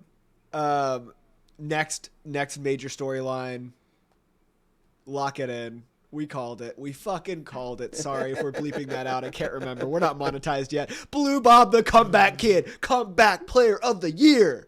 We called it from the start, and the comeback is complete. It's complete. He's done it. It's complete. He has come back. Literally has come back in a big way, too. In a very big way. Yeah, no, he kicked ass this weekend. I mean, that 139.48, I think he was PB pace late. Just awesome run. Played within, 22, 12, something like that. Just a handful of seconds of his PB. He knew coming in he had to come out swinging. He talked about it in his interview. We interviewed him first, right after the second quals. Dude knew what he had to do, and he executed. That's all there is to it. Yep. I couldn't have put it any better myself. It's literally, he saw the vision, he fulfilled the vision, and he made us look again like geniuses. And I'm planning on giving him his comeback player of the year trophy at Pace. You have to. Here's the thing too, like we need people like him because he proved that we're professionals, right? Because we called this from the beginning. But we needed him to actually do it and execute and take it to the finish line so that we could get the praise and glory that we deserve for being really good journalists. So thank you, Bob. Thank you, BlueBob. Much appreciated, man. Enjoy your trophy. And also good luck at Pace. This next one I feel like is only appropriate that you introduce. It's Gothic season, baby. Geo, I know that really makes you upset that it's Gothic season, but it's officially hashtag Gothic season. Hashtag Gothic season. I'm doing it. Look, I'm doing the. Hey, I don't know how clear I can make this. I am not a Gothic hater. Okay, I've said it so many times. I follow him on Twitch. As of yesterday. That's on me. Kind of strange. Kind of seems like you're just saving face here, Geo. That you followed GothicLogic. Apparently not a Gothic hater. Not a Gothic hater. And yeah, was it a little tacky that I pulled the old offline follow move? Sure. It was a little cowardly of me. I'll admit it. Hand up. Gothic, come on the pod. Let's talk about it. We can settle the score here on Pace Pals. Geo can be converted to a Gothic lover instead of a Gothic hater.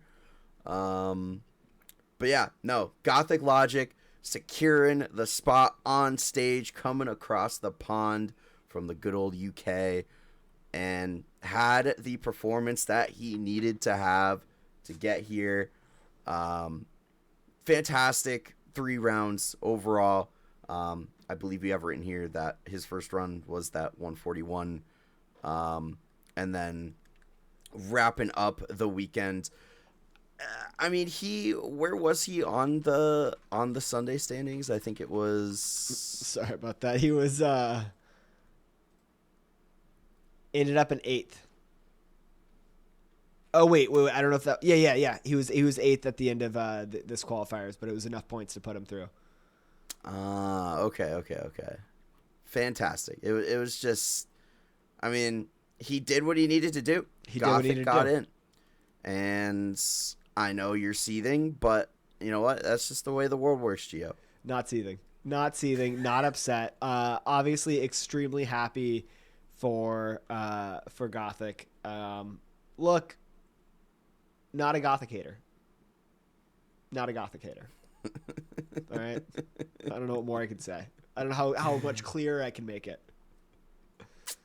I don't know, man. I don't know. We're gonna have to find out. Gothic, come on the pod. Gothic, come on the pod. Moving on. I want to talk about Beeve. We already did in the grand, we did like the general arc of these 3 qualifiers and our big takeaways from how he performed. Killed it. And this weekend was no different. It was his best performance in my mind. He ends obviously with the PB, the 0.1 second PB, but his second ever 139. And did he get 139 this week or last week? I think it was last week. Pretty sure. Yeah, I mean, he's coming off 139, gets another one, just shows that, how consistent he can play. But he was just pacer after pacer after pacer, Sunday particularly. I mean, I went through and detailed 4 of his runs. That's insane to have 4 pacers. The first one was PB pace into carpetless, and then he lost it to carpetless. And that includes, I mean, he was PB pace, but that includes losing 11 on the cloud stage because he grabbed that pole on that 7th or 8th red. I can't remember the exact order he does. That includes kind of an SL100 nightmare. Actually, one of the toughest SL100s I've ever seen, and that's not a shot at Beeve. But it was just like, at one point, he kicked a little too high and lands on top of a spindrift, and so he's spinning around for a while. He's got to wait to come down. Later, he goes to kick another spindrift and dives and misses the spindrift, and so he's got to like get back up and like circle around. The worst RNG I've ever seen on the final money bag. Every single coin was just like trolling him so hard and just took off. Did their own little speed run away from Beeve. And then the 100th coin from the spindrift flies off and is in like an unreachable position. And so he's got to go and get the snowman. And it was just like everything that went wrong could have gone wrong. And he was still PB pace at the end of the run. That's just crazy. You have written here it was 24 seconds. Yeah, he lost 24 seconds to his PB during SL. Almost all of it was from SL100. So just like an absolutely outrageous amount of time to lose. I mean, he was absolutely pacing out of his mind. I mean, we could sit here all day and talk about like, tippy and carpetless and those kind of like big implications on the run. But I feel like SL100 doesn't get enough attention here because it doesn't happen often, but something like this can always happen. There's always potential, and obviously SL just does not want to see Beeve succeed, and it's kind of messed up. But yeah, that's brutal. That is actually brutal.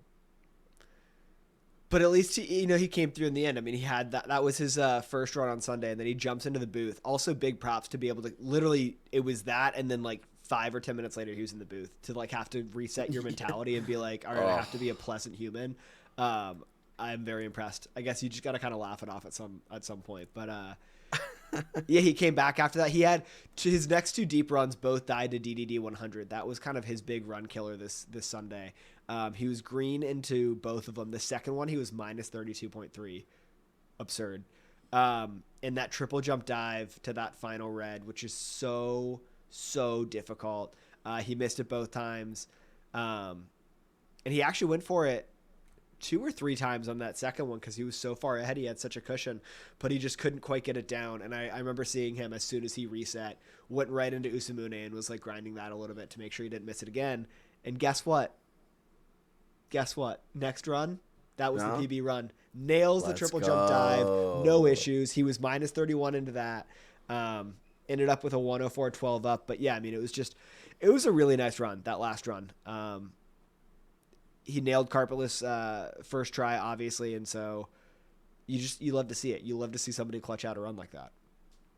Yeah, it's always great to see from anybody. Obviously, Beeve has been on a tear lately, so it's really good to see him kind of continue that trend, that upward momentum. The 139 mental barrier is definitely real.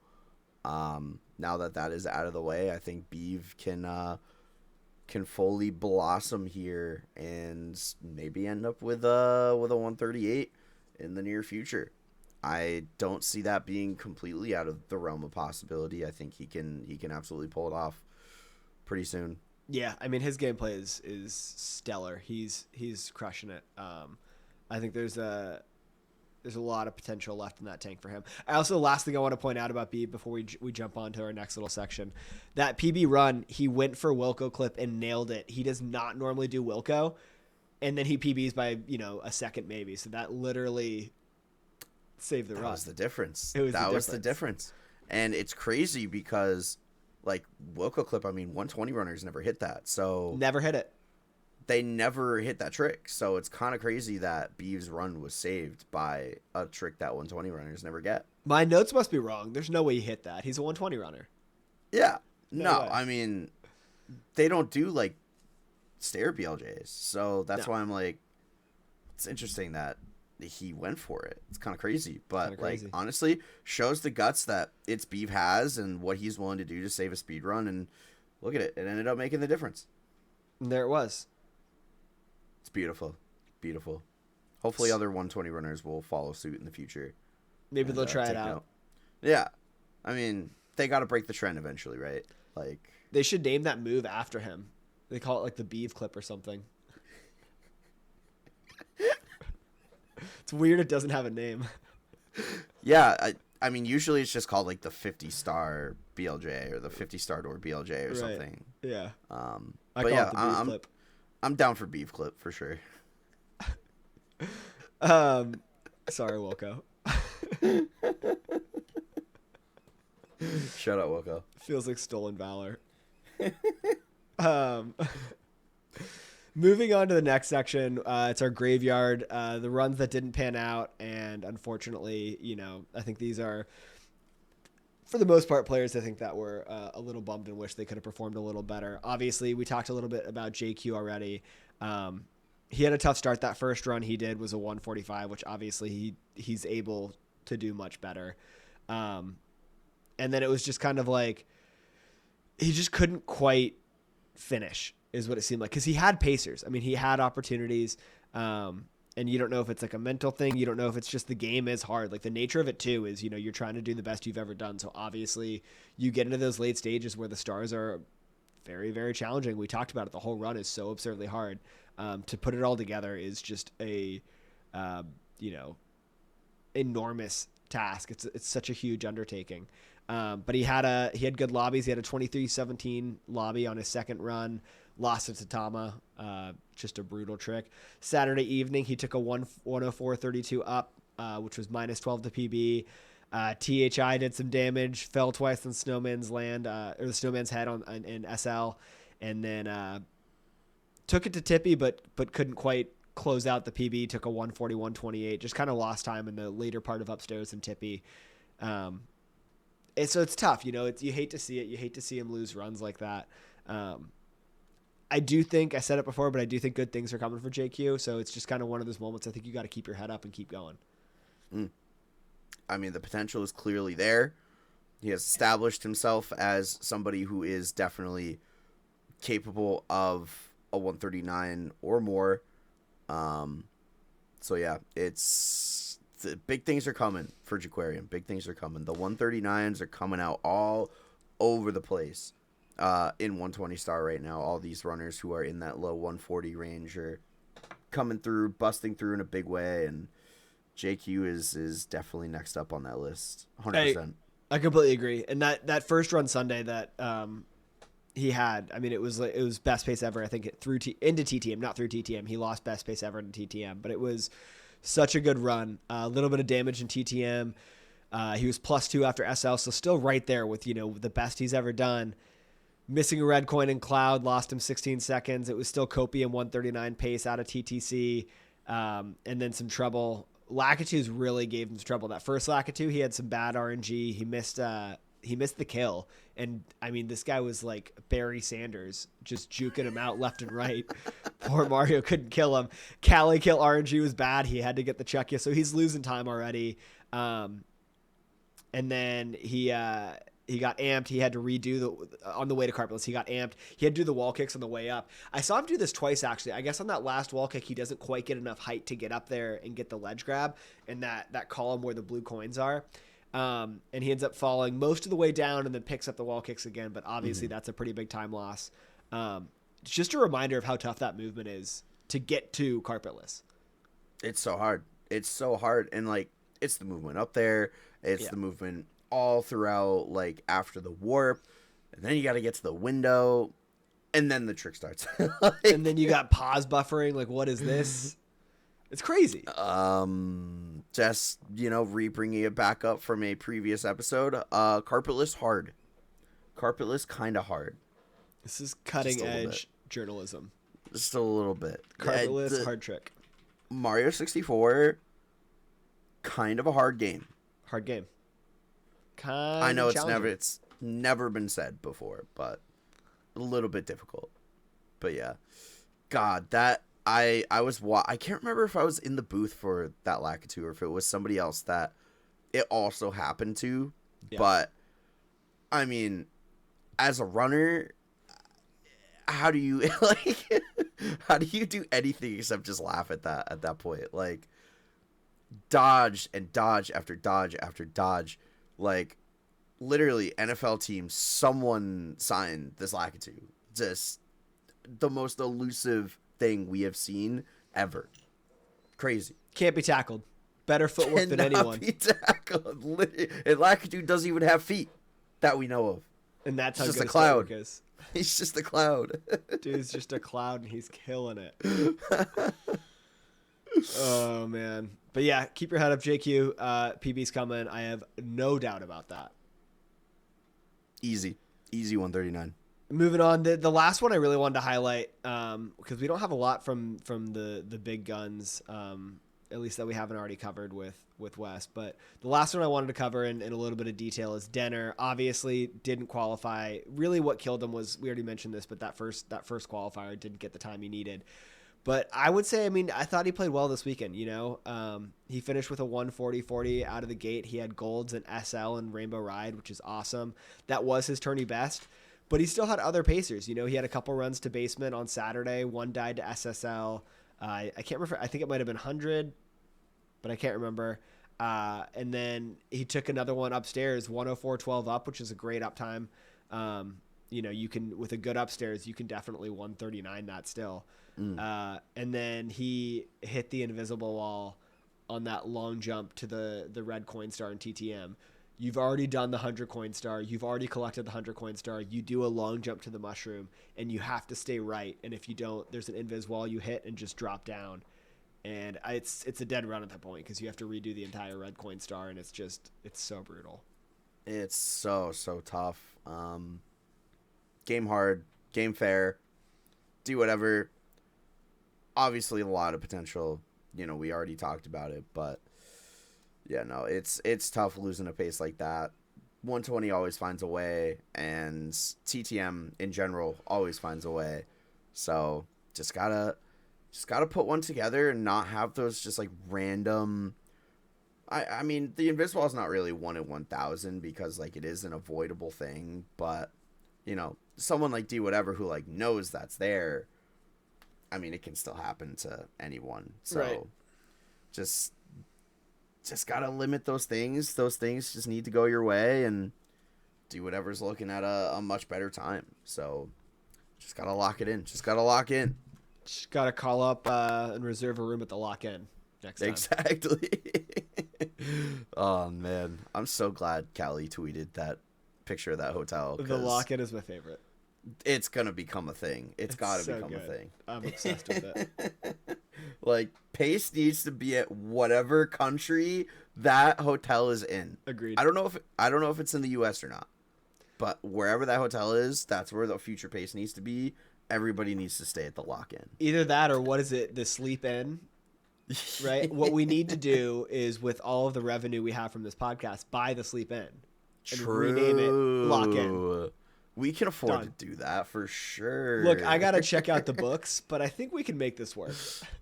We're gonna have to move some assets around and consult with some people, but I think we can buy the sleep in for sure. I don't think we have a lot of assets.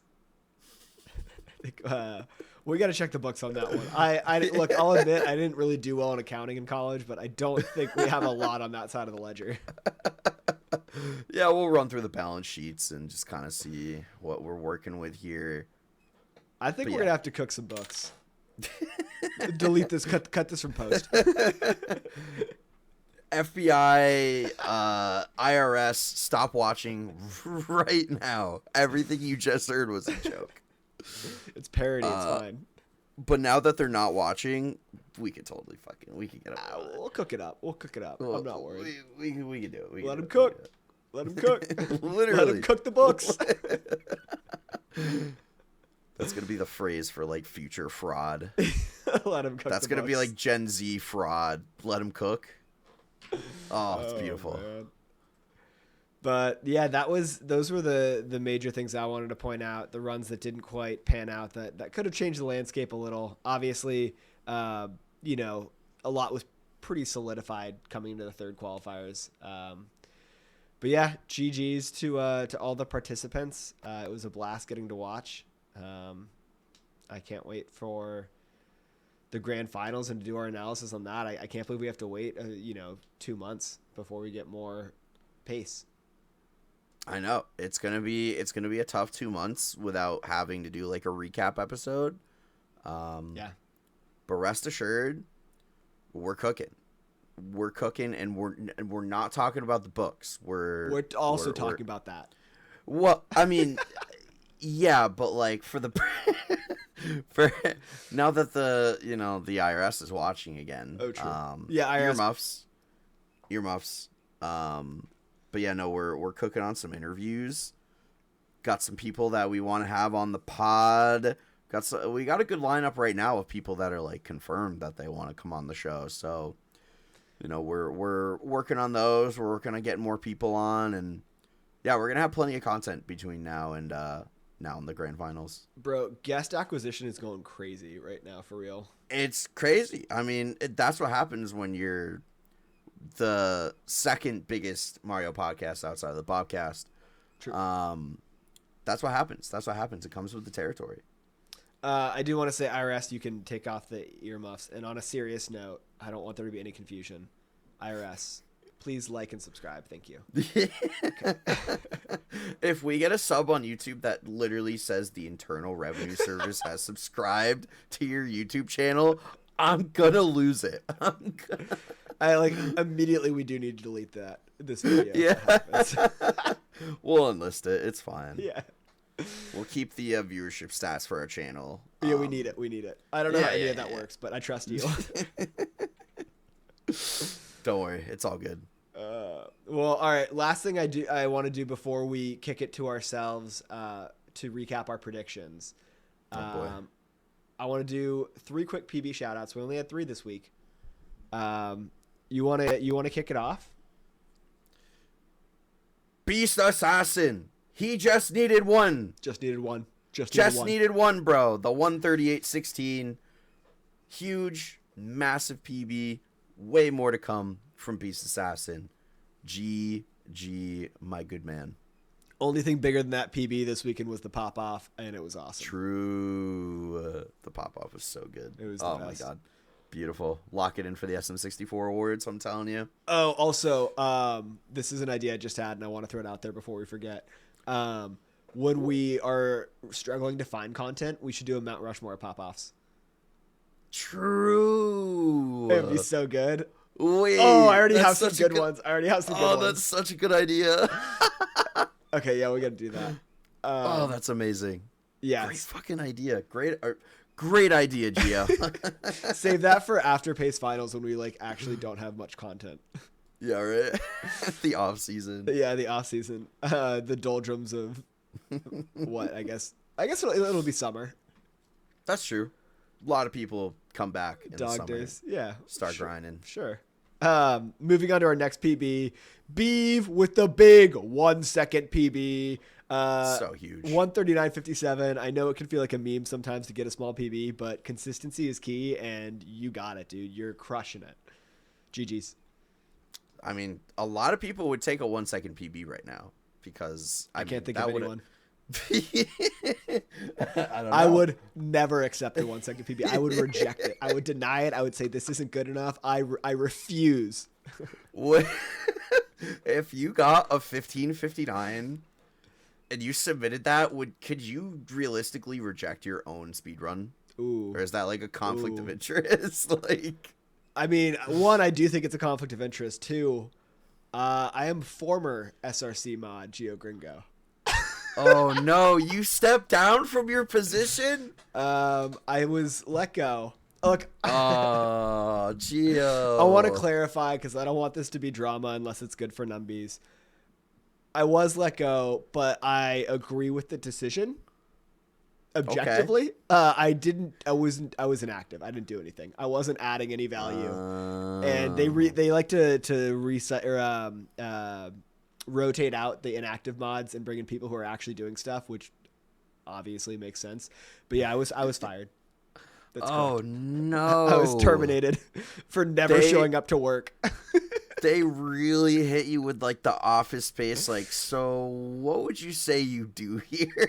Yeah, basically 100%. That's exactly what it was. I didn't have an answer. No. I didn't have an answer. Geo. I haven't done anything in months. I'm dead weight. My good man. I'm out here doing this podcast. Flexing your status as an SRC mod. No, those days are long gone. Shout out to the SRC mods though, for real. Kaiman, Alaris especially, you guys kill it. Huge. I mean, fantastic mod team, but I don't know, Geo. The bridge isn't burned. Maybe you can get that status back someday. I don't know. I don't think I made a great case for myself. I wasn't a good mod. I mean, I've always been honest about that. I've never deceived anyone. I've never looked at anyone and been like, I am a great mod. From the beginning, I've always said, I'm a bad mod. I know it. I'm not doing a lot. I prioritized other things, and hey, I agree with their decision. I would have fired myself. That's the nature of the biz. Oh, man. All right. Last PB. Wait, I have to interrupt you. This has been the longest PB read we've ever done, and there's only 3. Well, we gotta keep it. We gotta keep the best for last for the last recap episode. Well, true. At least for the qualifier recap episode. True. The last PB to round out this section of the episode. Jesus, the champion of the Winter 120 Wonderlands, has gotten the 144 with a 144.40 coming out this weekend, breaking another minute barrier in 120 star. Going crazy in 120 star right now. What a legend. GG's, champ. GG's. I'm excited to see what Jesus is going to continue to do because I know that man can cook. So I'm excited to see what he's going to pull off in the next few months here in 120 star. Yeah, I can't wait to see it. He's on a rocket ship to the moon. To the moon. To the moon. Huge. Invest in Jesus coin. Zeus coin? Yeah, Zeus coin. Zeus coin. Buy it. Buy it. Buy. Hold. All right, should we kick it to ourselves for our predictions? Oh, if we have to. I think we have to. We have to. This is the payoff. We've been building this. It's episode 1. Oh, goodness, Geo. All right. Should we, I don't know how you want to do this. Do you just want to, like, have each of us go through, or should we say the final 7 and then we each go through our own picks? Or, like, how do you want to do it? Let's do... Why don't we go through the final 7, and for each one, we can say whether we were right or wrong. Okay. and then we say who we had. Spoiler alert. There's only one right. Between both of us. Correct. And then we can say what we had. So, first place was Cheese. You had... Weegee. I had Weegee. So that is not right. 0 for 1 for each of us. Round Second one place. just made us so confident, man. I know. Well, in fairness, if he had literally finished one run this weekend, we would have been right. So that's not true. really on us. That's not on us. That's true. That's true. Weegee, come on, pod. Come on the pod. Second place, Weegee. Obviously, we had him first. I had Puncay second. I had Kally in second place. So neither of those are right. Tied for second, Beast. Our third place, mine was Cheese. Mine was Puncay. So still 0 for 3. Fourth place, Kally. You had... I had Cheese. Oh, you had Cheese. Yeah, who did you have, Geo? In fourth place, that's weird. I put Kally because that's what he got.